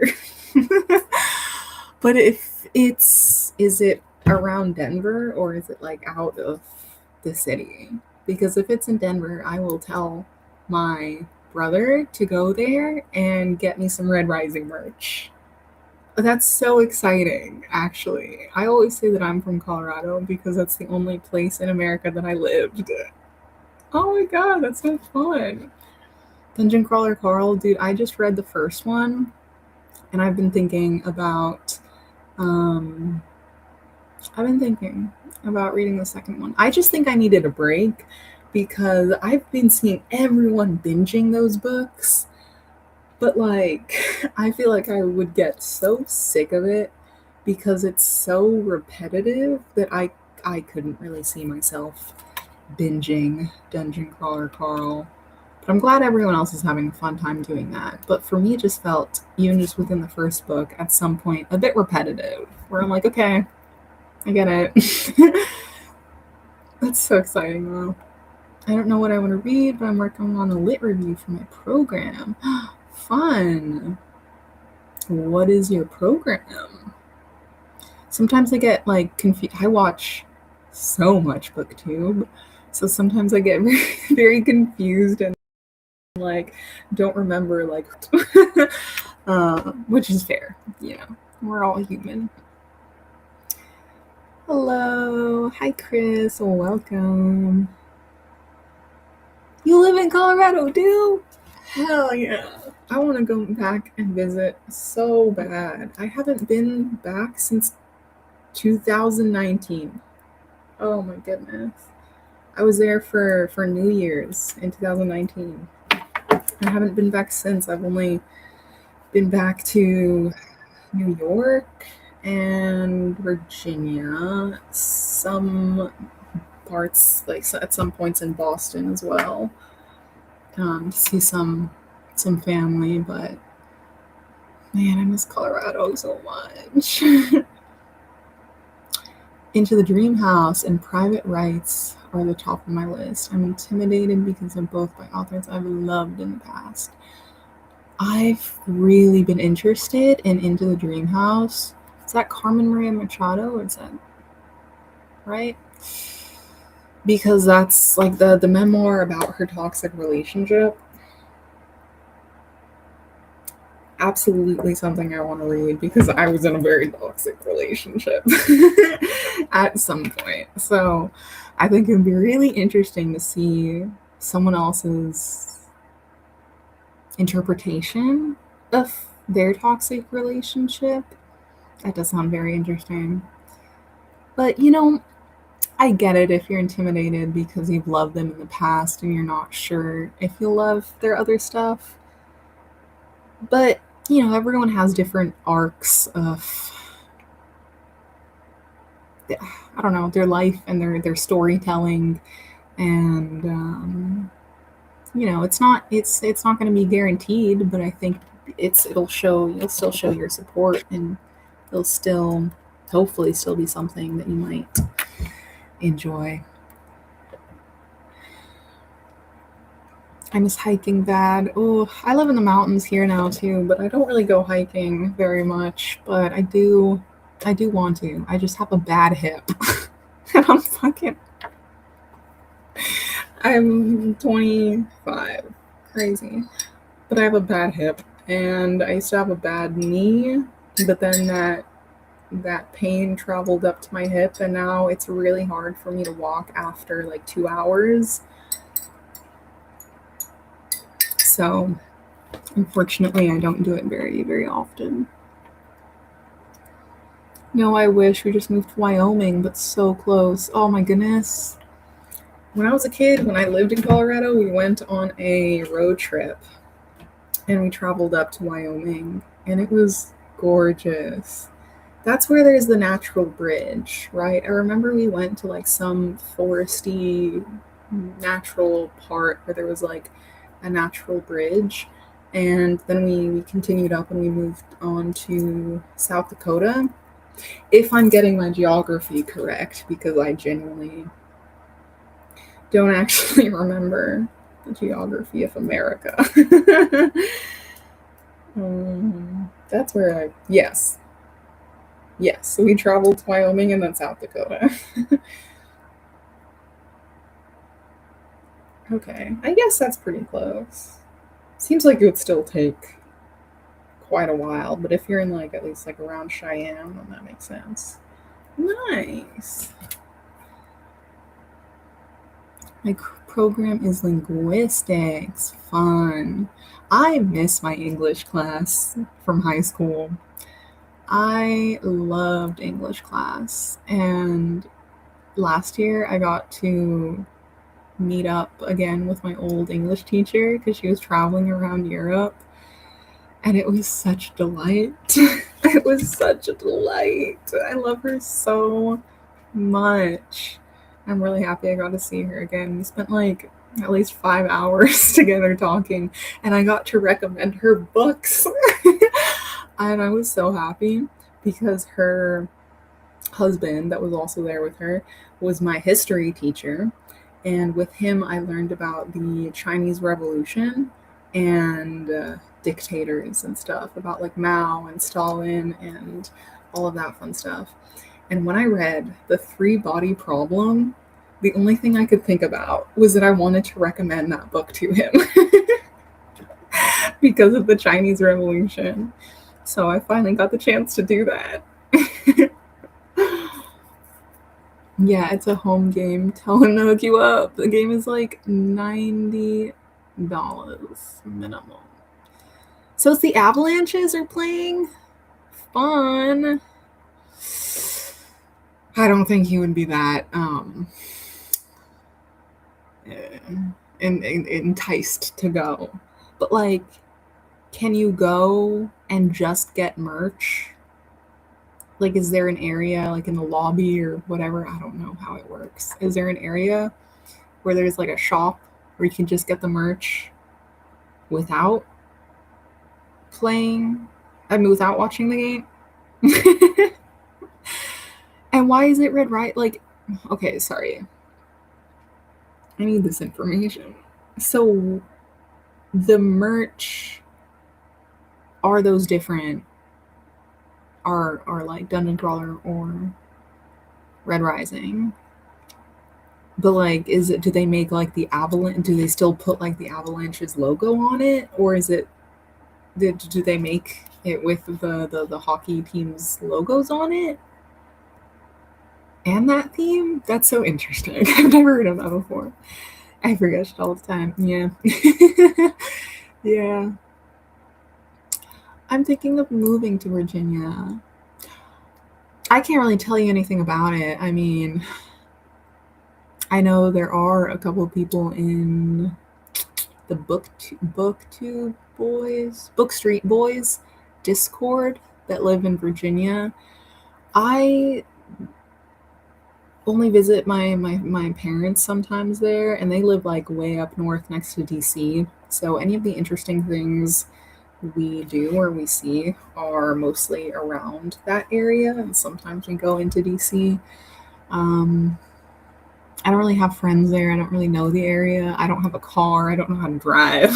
So, but I do know that there's like some lakes around there and like Appalachian Mountains. So take your risk. You can risk that if you want. I don't know. But where are you now that you are thinking of moving? I hate chronic pain. Yeah, it does suck. It really, and I didn't even really think of it as chronic pain because, like, it's not chronic in the sense that, like, I have it all the time, but like after a few hours, it definitely does.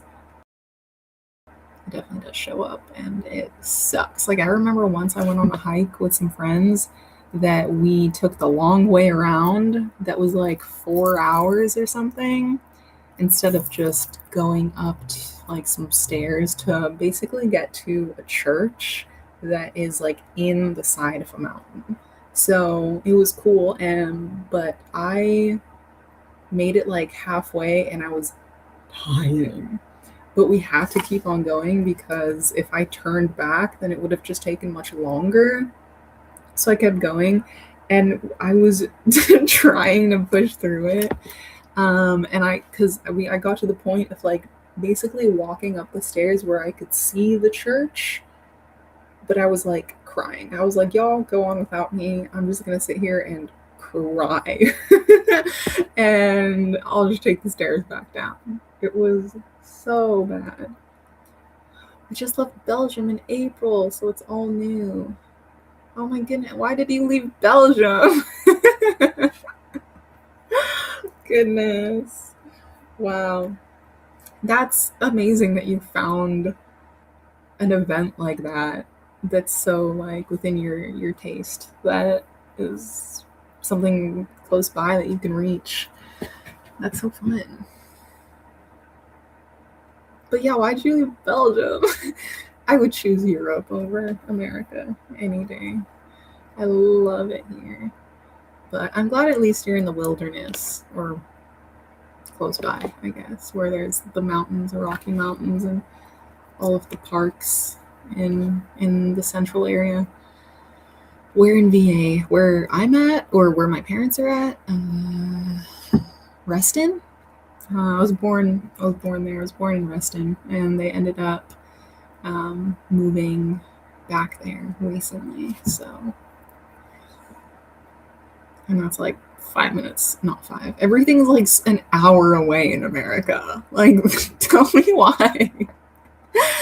When I went back, I had a friend that moved back to Virginia as well, and a friend from high school. And she has a car, and she offered to come get me so that we can go into the center or whatever. And she had to drive 45 minutes, like to and back. And I felt so bad because it's like, what do you mean? 45 minutes just driving to get to like the next town is makes me it's crazy. That is awesome. Look at the sweater they're giving for DCC night. It's ridiculous. And yes, still incorporates hockey. I doubt you can just shop the merch without buying a ticket, but I'm sure you can grab it and dip. Okay, okay. I'll let him know. Interesting. I do want to look that up.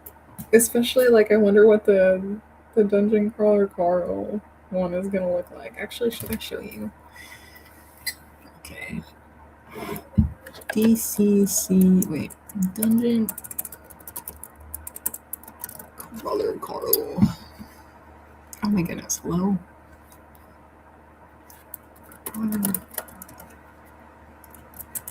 Avalanche merch. Let's see if.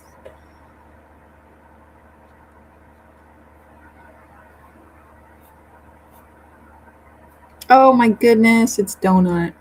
Of course it's Donut. Who else would it be? Carl?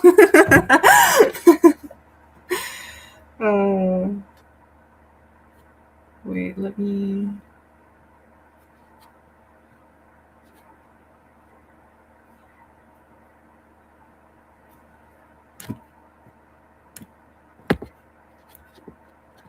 Look, guys. It's Donut. Oh my goodness. That's adorable.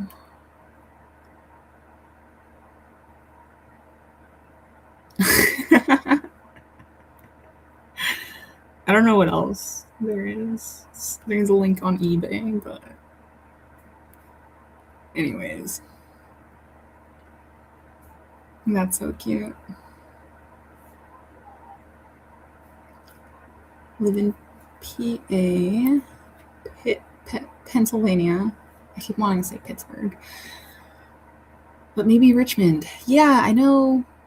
I think Preacher from Preacher Reeves lives in Richmond, actually. And there's like a nice lake around there. But nice. I've never been to Pennsylvania or Richmond, but I hope you have fun. I don't know. I have wanted to visit Pennsylvania, though. I don't remember why, but well, military. Ah, I know. Okay, that makes sense. Me too. Me too. I went to nursing school in Nova Scotia, Canada? Or is that in Virginia? I went to nursing school in Nova and lived there for like 5 years. North of Richmond and Def Spendy. Yeah, America in general is. Oh, North. Okay. North Virginia. Oh, cool. Interesting. So, are you still a nurse right now? Is your husband military? These are very personal questions if you don't want to answer. That's cool. My sister is a nurse too. Nice. The sweater is wild, but I don't see it on your screen. Yeah, I don't know. I don't know what I looked up. I just looked up Dungeon Crawler Carl Avalanche hockey game merch. So I don't know if that. I didn't see it come up, but I'll look for it later as well.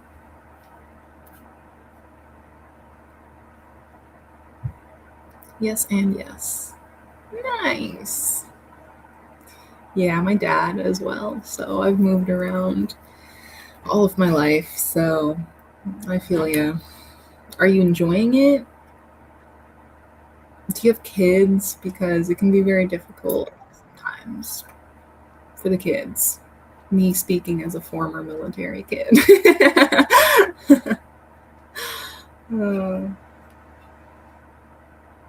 But if not, I mean, if you're just enjoying, I think it's nice to definitely just enjoy being able to have that as an opportunity to move around, it can be very beautiful. And especially like learning so much about different cultures. Um, but it could definitely be very difficult sometimes. I'm going to start the next splint. I still haven't finished my ramen, so I think I'm gonna finish that and finish my episode of Soul Eater, and then probably still go and pick up Still Life. I was really enjoying reading that. So let me share my screen. Okay, different screen. Thank you.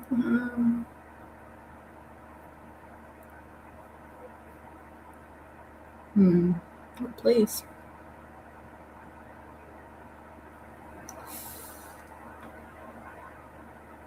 What place? Okay.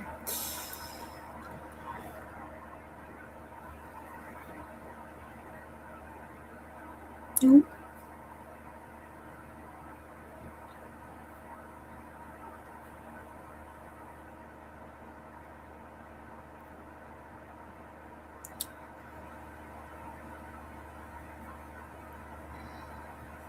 Okay, my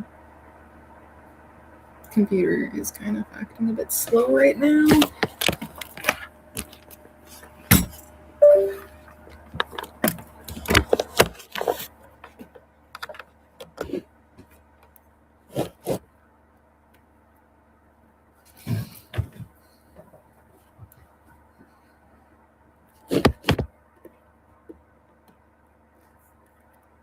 Hello? Oh goodness, did it freeze?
I do want to try and put a little timer for the break because I think I want to do another little sprint afterwards. So I'm going to keep our yappy session to kind of like 20 minutes, hopefully. And then do another little sprint. It is almost midnight here, but I do want to do another sprint, but probably not 45 minutes, maybe half an hour.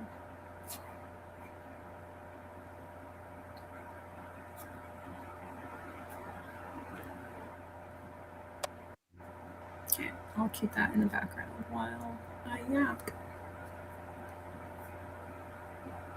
Okay, that is so loud.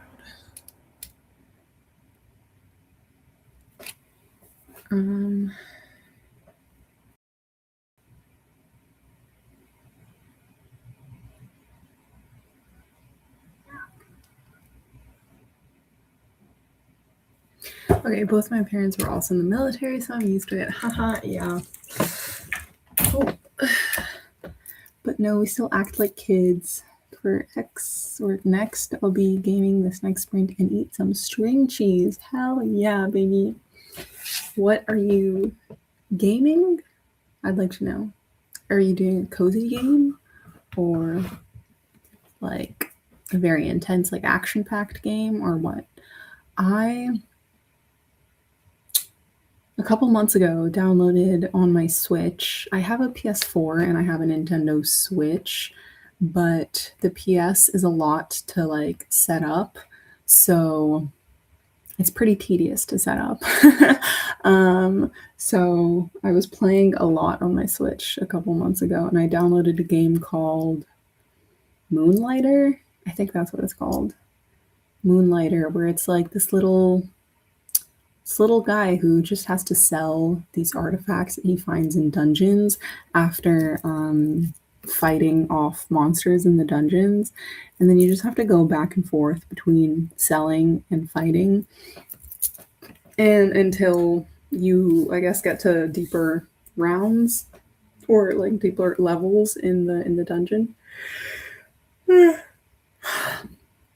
I haven't made like a lot of progress. I've reached the second level, but like then I ended up dying and having to respawn or like having to, because you only have a specific amount of slots in your that you can bring back, the artifacts that you can bring back. But it was so much fun. So much fun. I would recommend that for something both cozy and has a bit of action. I think fighting the monsters is really fun. And I love that you still embrace your inner child because I think that is something super important. I love doing that as well. I just had a SpongeBob themed birthday party because why the fuck not? You know, I turned 25 and so I've seen on social media, but also one of my friends a couple years did that theme for her birthday as well because of the joke between Patrick and SpongeBob of what's funnier than 24? 25. Wait.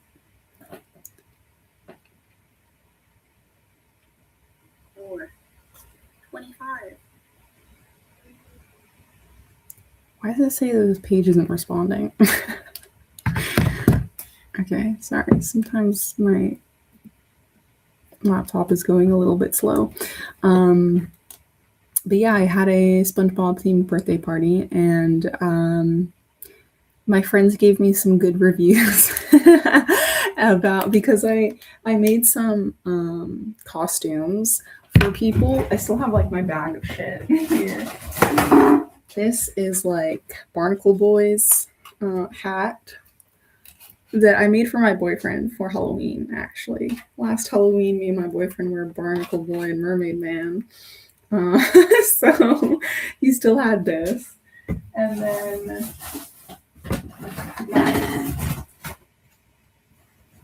guys, I made these. I made these.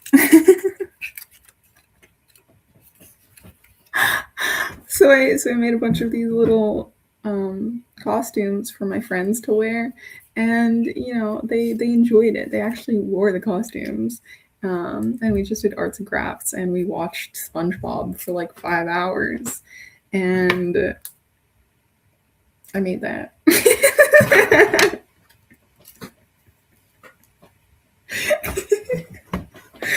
this. They were really happy that that they were able to express their inner child because we were doing arts and crafts, and one of my friends was like working with clay, and he said it was like his first time actually like playing with clay since he was like 7 years old or something. So it's like I'm really happy that I was able to give them that experience of like releasing your inhibitions and actually like expressing your inner child, because I find it so boring, this whole expectation of you getting older and just because you're an adult life gets boring. Like, are you kidding me? When you're an adult and you have like adult money and time, well, maybe not so much time if you're working, but at least like adult money, and you can invest in super cool shit that you didn't have when you were a kid or you've always wanted or whatever. And still just keeping that spark alive is so important, and that is just my life motto and goal, is to just embody that and forever just embrace the younger versions of myself, but also the wisdom that I gain as I grow older. That's so important. So I hope you enjoyed your string cheese. I wrote on a game is called Us 5 Forever. It's a school project with a bunch of NYC students, but cool experience. Do you live in New York? That's so cool. I spent some time in New York because I had an ex-boyfriend and it was a long distance, and I spent some time in New York. That's so fun. Us 5 Forever. You wrote on the game? That's so cool. And it's on Steam. Wait, dude, this looks so cool, actually. A narrative mystery game that follows a group of former friends who share a strange connection with each other. Find your missing friend while at a party in the frat mansion he disappeared in, and solve the mystery of your entanglement before the sun rises. Yo, this art. The art of that is sick. I love the illustration. Fun. So did you like, you wrote the story of like the mystery? I don't have Steam, but this does seem, well, I think I have it, but I never use it. This sounds really cool. I really like the illustration too. I want to play more games. I just don't, I guess, give myself the time to do that. I don't know what it is to still feel like guilty for spending time on, I don't know, hobbies and things that just feel like, I don't know, procrastination, or it just feels like you could be doing more productive things in your life. And I hate that, but I still live with that feeling so much. But I'm trying to still let myself enjoy things. And I think that's also part of the reason why I don't even like read very much during the day either.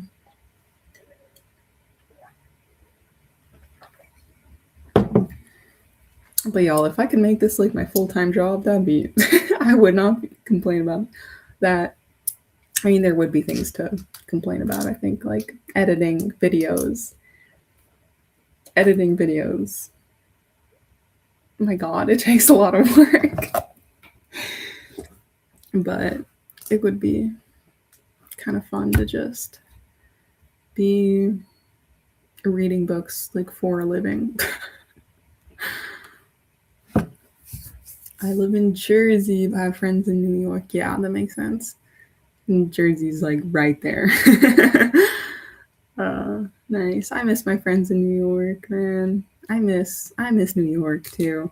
I just watched Spider-Man, Brand New Day, and especially the end, like the credits, where it was showing these everyday life of New York. Just made me miss it there. I feel like I really didn't spend a lot of time actually appreciating the place and walking around and like being a tourist because I was with, you know, the people and friends there that live there. And so when you live there, you're not really much of a tourist there, which is fine. I don't really want to fall into all of the tourist traps, but I really wish that I saw more than I did.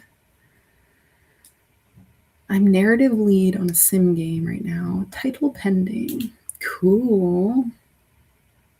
Sim, does that stand for something specific? Single independent mouse. Mission? Simply intelligent mouse tool.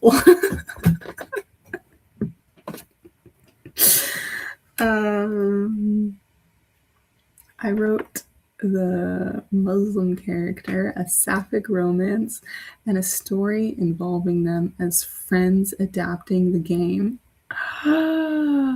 Fun. That's so interesting. That's so interesting. Huh.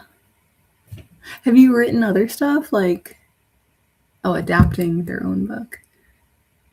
Them as friends adapting their own book. Oh, interesting. Like adapting their story of like the things that happened or about their friendship into a book. That's so cool. Have you written other things that like I guess have given you the experience of being able to write a narrative lead?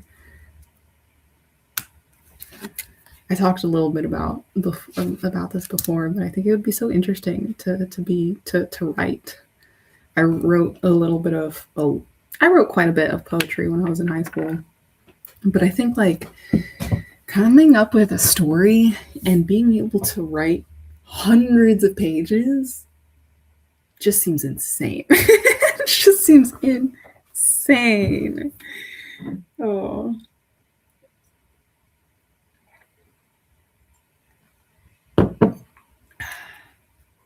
Like I was reading, what I've been reading now is Still Life by Catherine Packard Burke. And it's literary fiction. And when I read something that is just like resonates so much and it just really echoes sentiments that I have felt, I'm like, damn, how did you put that into words? Or how did you write that so beautifully? And it's like so much where it's like, wow, I wish I wrote that. But it would be really interesting to maybe do like a creative writing course to see, I guess, I don't know what my capabilities are because I haven't really actually sat down to try that.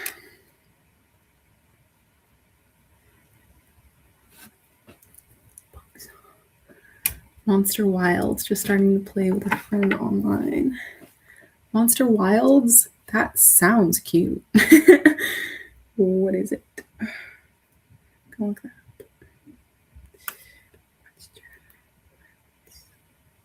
up. Whoa, that is not cute. That is action packed, baby. Holy shit.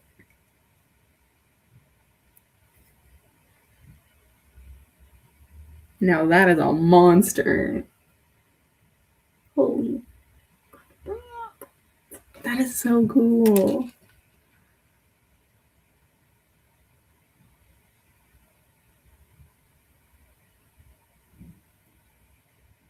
This reminds me of the covers of David Dalglish's new books. Level 1, Unknown Unknown level? Level unknown. Level unknown.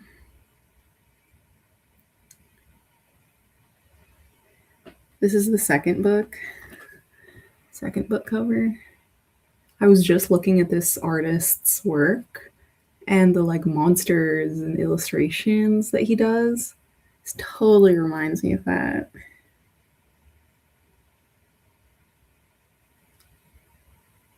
That's so cool.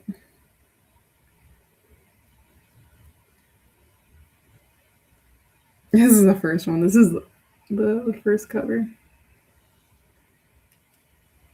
I really want to read this. This is like another RPG book that seems really cool.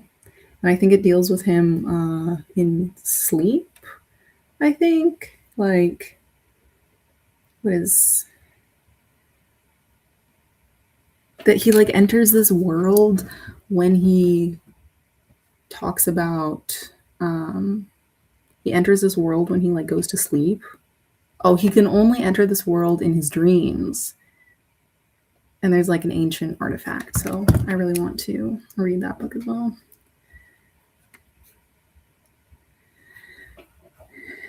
Sim means simulator. Yeah, makes sense. That does make sense. The game is you running a cafe against an AI bot that constantly messes up. That is so cute. Like he's spilling the coffee, like, oops. Oh my goodness. That's cute.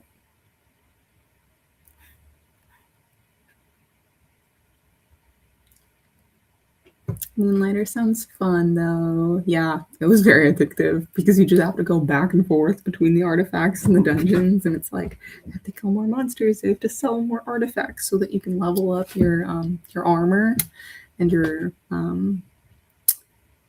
weapons. I wrote and pitched a show to Warner Bros. Shut up, dude. Warner Bros. An anthropomorphic show about girl about magic mushrooms. It was an action adventure show. And Warner Bros. Were not looking for that. Picasso, man, that's such a shame. I'm down for that. Dude, you should still like create that as like, I don't know, a graphic novel or an animation. Animation might be a lot, but like you should still, I don't know, work with that idea and still make that idea come to life for sure. Anthropomorphic mushrooms sounds. I have a mushroom tattoo on my thigh here. It's a little stick and poke that I did myself. It's of a inky cap mushroom. I love mushrooms, and this sounds so cool. It sounds like Mushroom Blues, the new like indie book about the mushroom people who are detectives and like with a detective mystery story.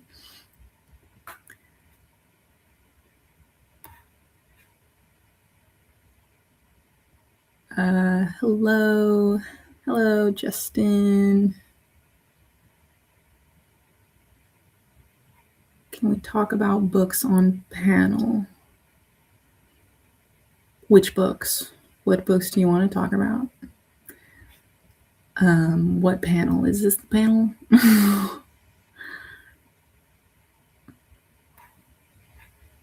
I wrote some books, have them on Amazon. One is a Christmas Curvy Girl romance retelling.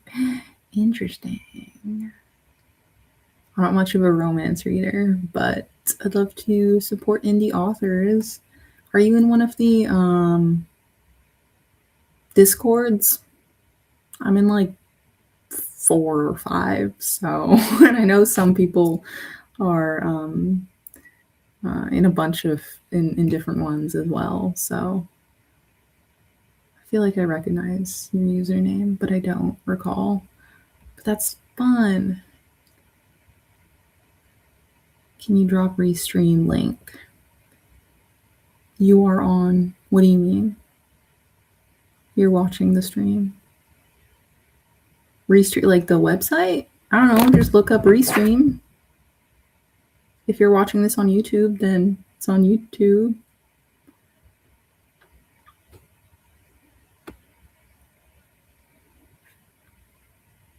That's cool. Yes. That's so cool. Oh, look at y'all being writers and authors. So cool. Those are so cute, but so easy too. Love it. Yes.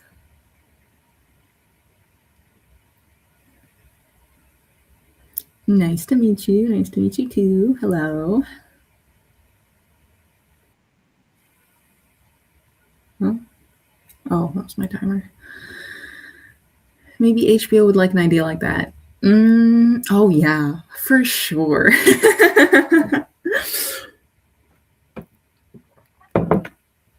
For sure, HBO might like that. Anthropomorphic mushrooms.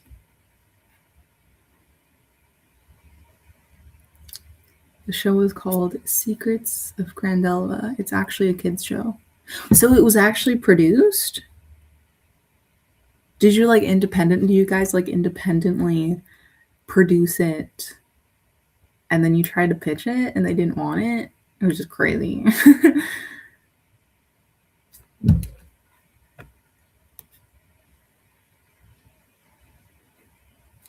Can I come up on panel?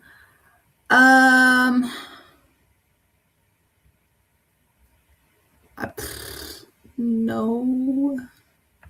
I'm not really taking guests right now. I don't know how to do that either. Like, it's my first time using this software, but I don't really want to take other guests right now. I was just kind of wanted to do one other little sprint for another 30 minutes, and then that would just be my last one. I'd come back and then just talk a little bit, say bye, because it's pretty late here. So, but if you want to chat on the chat, I'll be happy to respond to the chat, but I'm not going to add anyone right now. We tried getting a comic made if it was pitched as animation. Yeah, that would for sure. That would be awesome as an animation. But the creator only wants to do it as a TV show. I would willingly novelize a series for kids, but oh well. Oh, yeah. That would be so cute as a graphic novel series for sure. But what did you say that was there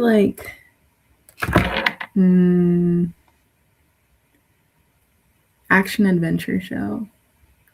Would it be like an Adventure Time Adventures, or with another overarching plot, or would it just be every episode kind of going on other specific adventures?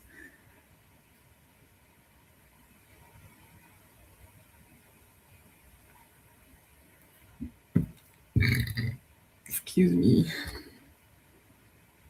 No guests right now, sorry. I still have a timer going on in the little background, so in 2 minutes I'm going to start another sprint.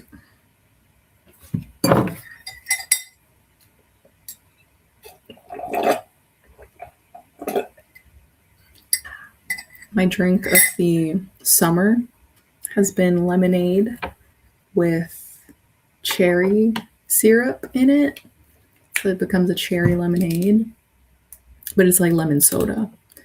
Lemonade here is basically just lemon soda, and it's incredible. I drink so much of it.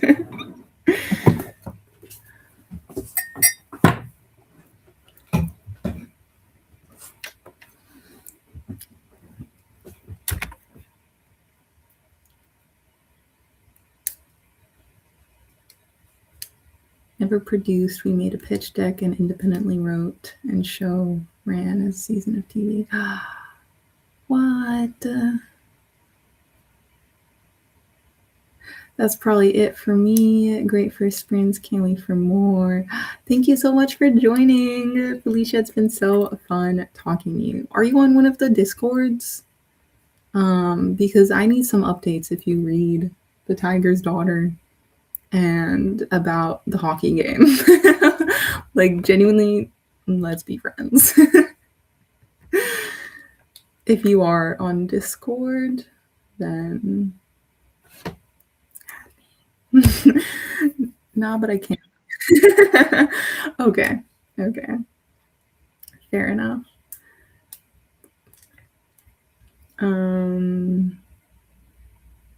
I was in, do you have Discord at all? Because if not, then that's fine as well. Okay, anyways. Never produced. We made a pitch deck and independently wrote and showed. That's so cool. Wait, what was the name? Secrets of Grandelva.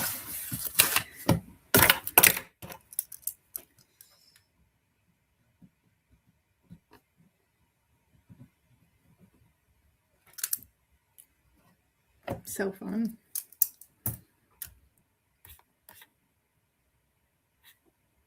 But never produced.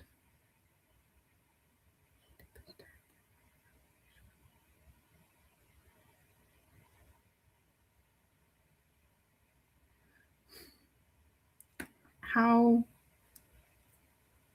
I feel like I'm misunderstanding something. Maybe it's just because it's late, but and independently wrote and show.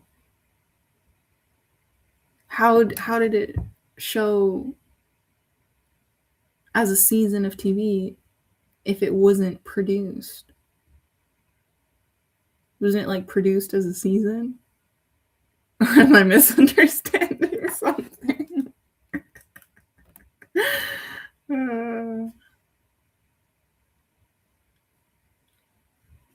Adventure Time meets Avatar. Sold. Last Airbender first season was 13 episodes. And there was a season arc. Okay. Gotcha. Okay. Yeah, that makes sense. Fun. Well, I wish that comes to fruition and that it gets some bigger production or even independent productions. Because that's really cool that you were able to work on that. Are you going to continue your TBR game like that it's based on Cranium? That was our family's favorite game. Yes, I did that. I played it again for my August TBR, which was really fun. So I'm currently trying to make my way through that TBR. And I'm working on a vlog right now. Hopefully. Dude, I've been working on two other vlogs that I haven't been able to make it past production because my software keeps shutting down in the middle of me editing, and it's so frustrating. So I have a couple other vlogs that I would still really like to post, but I'm working on a vlog right now where I'm kind of erratically choosing which books to read through on my TBR, but I for sure am gonna continue playing that because I put so much effort. Into these. I can't just like make all of these cards and then just not use them, and it's just really fun to play. I think I try to make it something that I really want to keep on coming back to, and something that would integrate my different goals. So I have, in terms of what the creative goals are and the creative like games that I've added into the reading prompts as well. I'm really proud of the way that I came up with that for that game, to be able to mm, to put together both the cranium side and the reading prompts side. So I for sure will be continuing playing that. And I'm glad you liked it.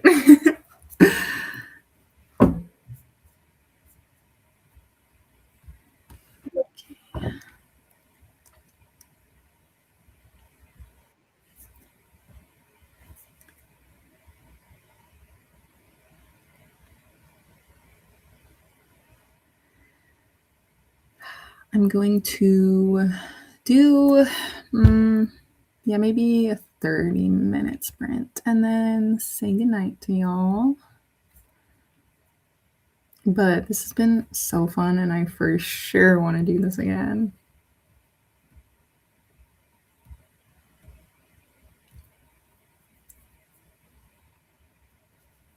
Happy splinting!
Hello again.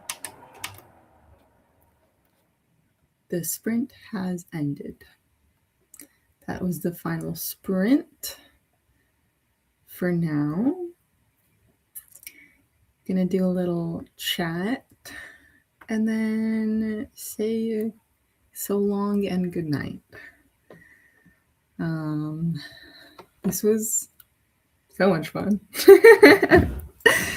I for sure want to do other reading sprints in future. I'm not sure if I'll make it like a regular thing, like every couple weeks or once a month or something. But now that I know how the software works, and now that I've experienced this for myself, I for sure want to do this again.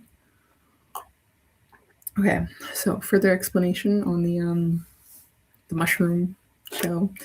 We ran a writer's room where we wrote a season of TV, but it never got to animation. We wrote out a pilot episode and planned for 13 episodes, which is a lot of work to do for it to not get produced. Then I replied, that's such a shame, but since you already have them all planned out, it could be worth continuing to pitch it in other spaces. We want to really bad, but we're not connected in the industry. That sucks. We have aspirations to do it when one of us makes it somehow as a promise to see it through, but nothing right now, sadly. Well, I hope you're still making actions in terms of like making it, because if not, then you're just waiting for, while not taking any actions. You're just waiting for something that might not happen. So I hope that y'all are at least in spaces where you're able to climb up in the ladder of where you want to be for that production to go. The Warner Bros. Pitch was because of one of our writers met a Warner Bros. Pitch recruiter who reads pitches for a living, and that's how we pitched them. Otherwise, we got no connections, sadly. Yeah, that really sucks about industries that have, like, you have to have connections. I totally get that. Because, like, even especially in my kind of field as well, within, like, the scientific field, I've been applying to jobs all year, but obviously haven't found anything yet. And from what I hear, especially from like friends and other people, you have to be connected. And that just really sucks because I feel like I'm not really good in terms of those social aspects of like being connected and like how to find those people and actually like make a strong connection with those people, make an impression.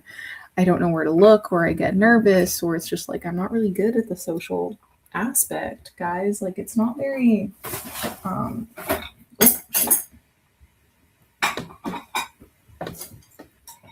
like that's such a shitty aspect that is not very accommodating for neurodivergent people, especially because like for us it's much harder to make it if it's all about connections. Not for everyone, obviously, everyone's different, but like I for sure have a harder time with the social aspect, especially in like, I don't know, professional setting or whatever.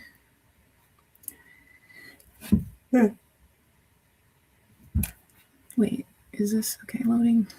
Question: have you ever thought about writing for games? Would you wanna? I don't know. I've never thought about it, honestly. I mean, I've seen some things come up like online courses and stuff, but like it's never been an aspiration.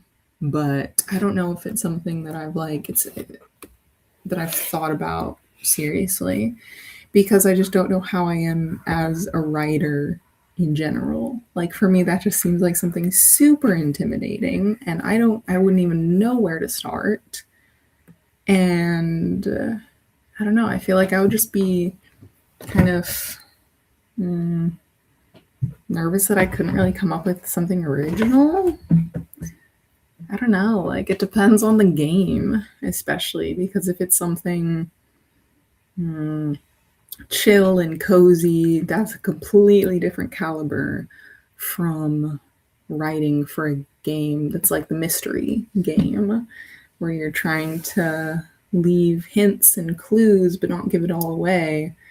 Like, I think that's so genius to be able to have the whole story in your head, but be able to write things where these like red herrings and you're only giving these small clues and trying not to give it away.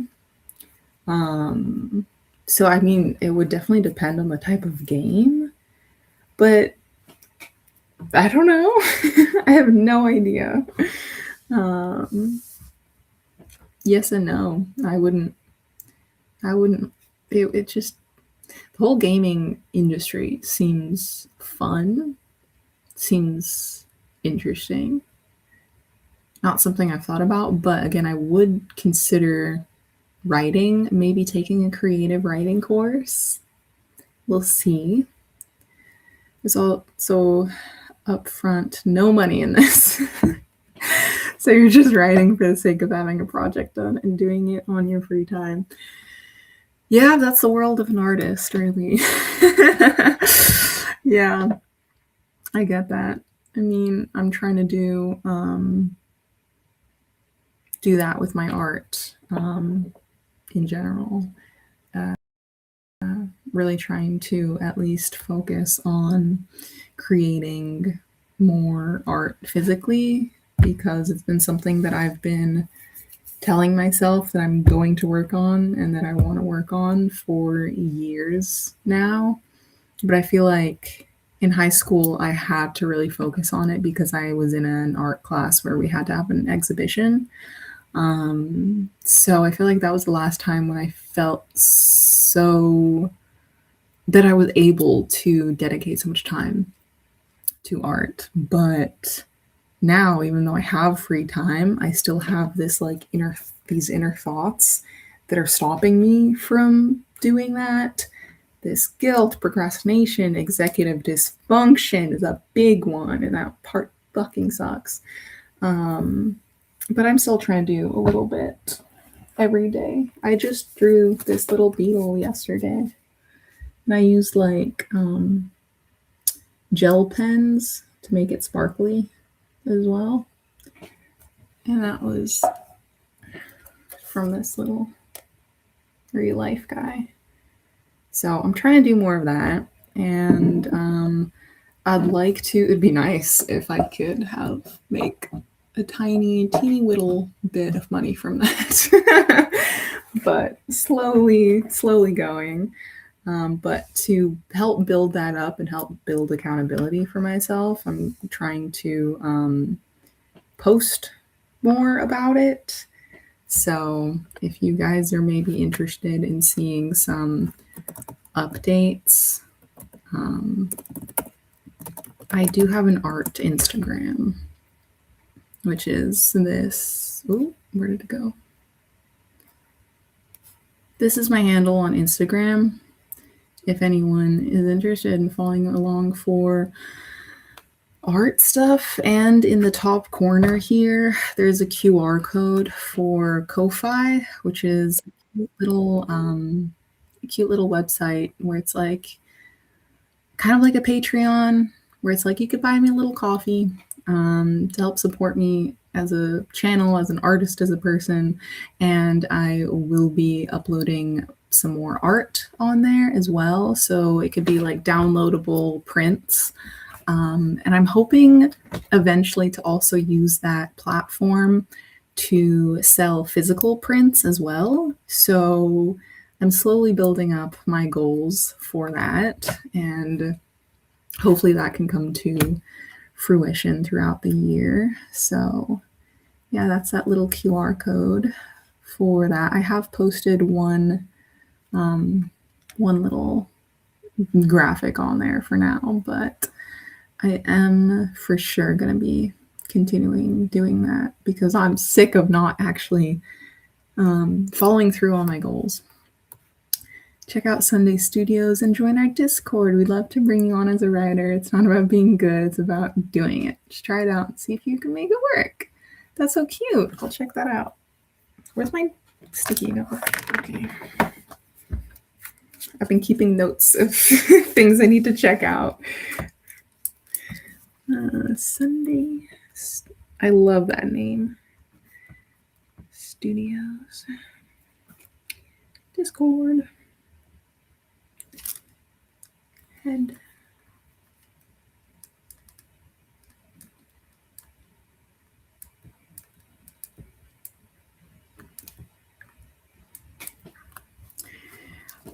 We'll see, for sure. That sounds so fun. Thank you so much for the little invite. We're doing a game jam for our next game jam for our next game. So this is awesome practice for a new writer. What do you mean a jam? A game jam. I know like jam sessions with like music, and everyone kind of just like adds their own thing and then you work on things together. Is that what you mean, that you like are trying to come up with a game together with like everyone's different input? Because that's cute. That could be fun. When are you doing that?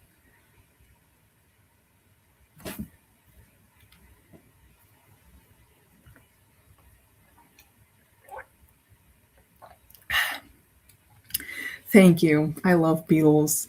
Don't even get me started on Beatles, man. I made a whole zine just about Beetles and beetle facts. They're my favorite insect. They're really fucking cool. And there's so many different species.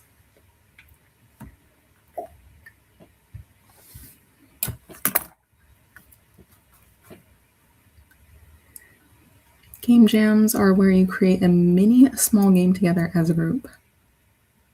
That's so cute. Like, do you also do the illustrations and the animations and the programming all in like the same session, or is it mostly just like the storyboard and the writing aspect? And then I guess, does it actually end up being like created? That's so cute. I don't know, when we start, we're finishing up the simple individual Mouseketeil, the simulation game, and then that's next. Cool.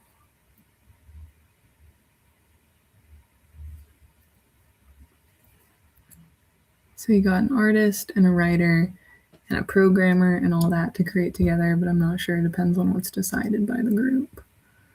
Wow. The programming aspect,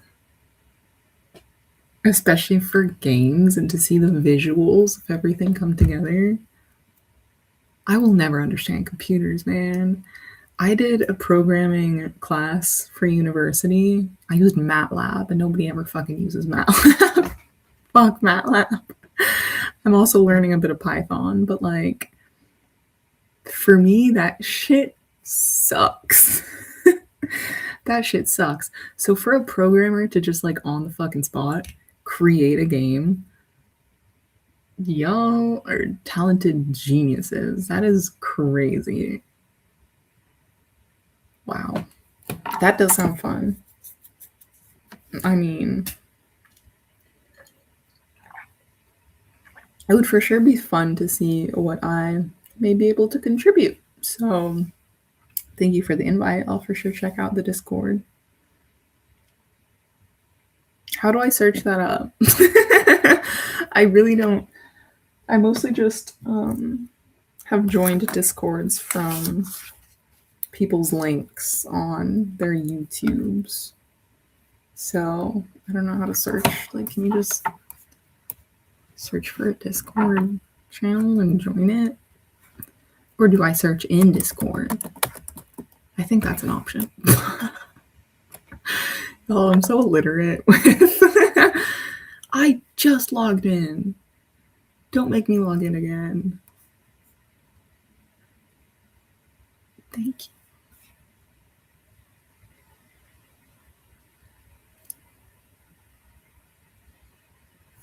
Oh, hello. Sprint hopping and hugging a like button, reading The Ghostwriter by Julia Clark. Ooh, I've heard of that one.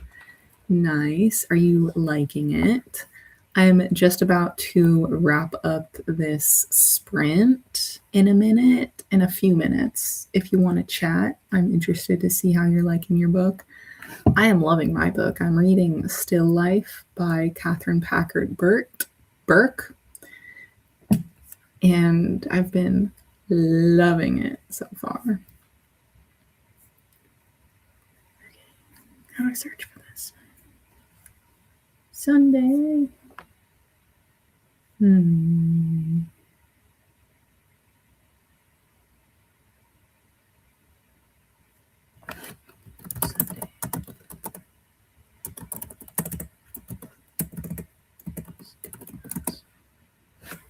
Well, nope, that's searching my friends. Find? Nope.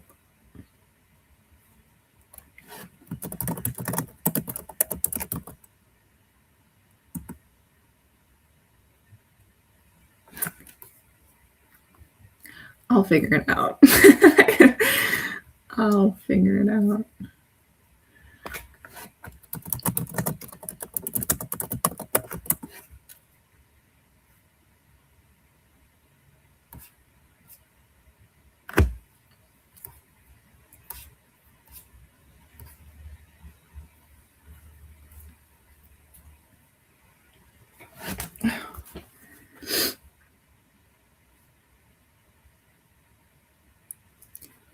Liking it very much. Good. I'm happy to hear that.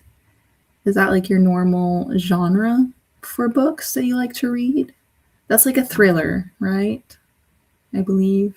I don't read very many thrillers, so I don't know. I'm very much more of a fantasy and sci-fi person, but I hope you're enjoying that for sure.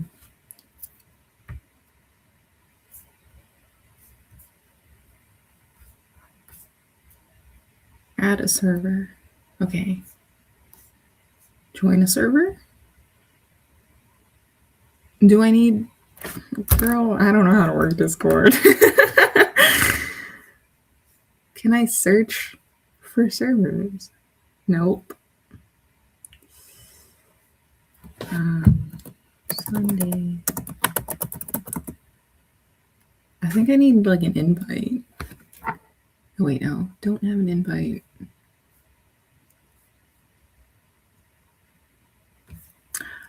Find your community. Sunday. No results found. I don't know if your Discord is searchable. It doesn't seem that it is searchable when I'm searching the servers. So it seems like it might be something that I need an invite for. So I think try the link you shared. Shared where? Where's my phone?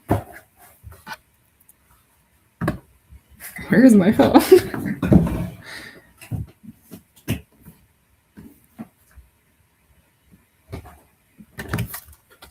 Hello?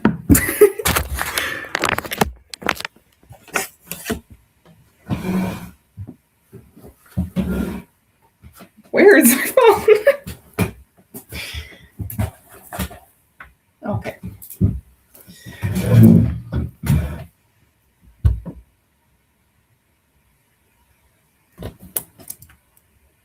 No, I don't think you can share links in YouTube.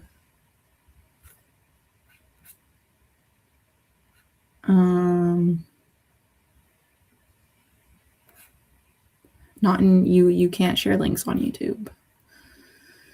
But I think they did they did add a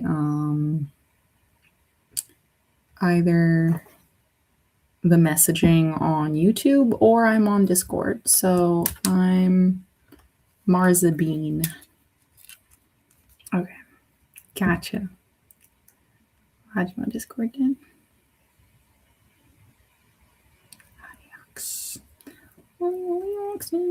Yeah, I'll do that. A little bit later. Yes, thriller, mystery, crime fiction are my fave genre. Nice. I used to read a lot of Nancy Drew when I was a kid, and I read quite a few mysteries. I read like The Silent Patient, which I guess that's a thriller, and The Passenger by Lisa something. I used to read quite a bit of mystery, but not anymore, really. Okay, I think I sent a friend request.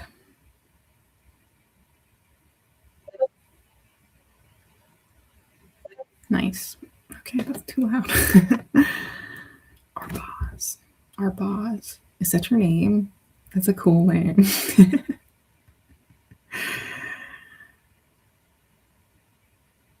Sunday Studios.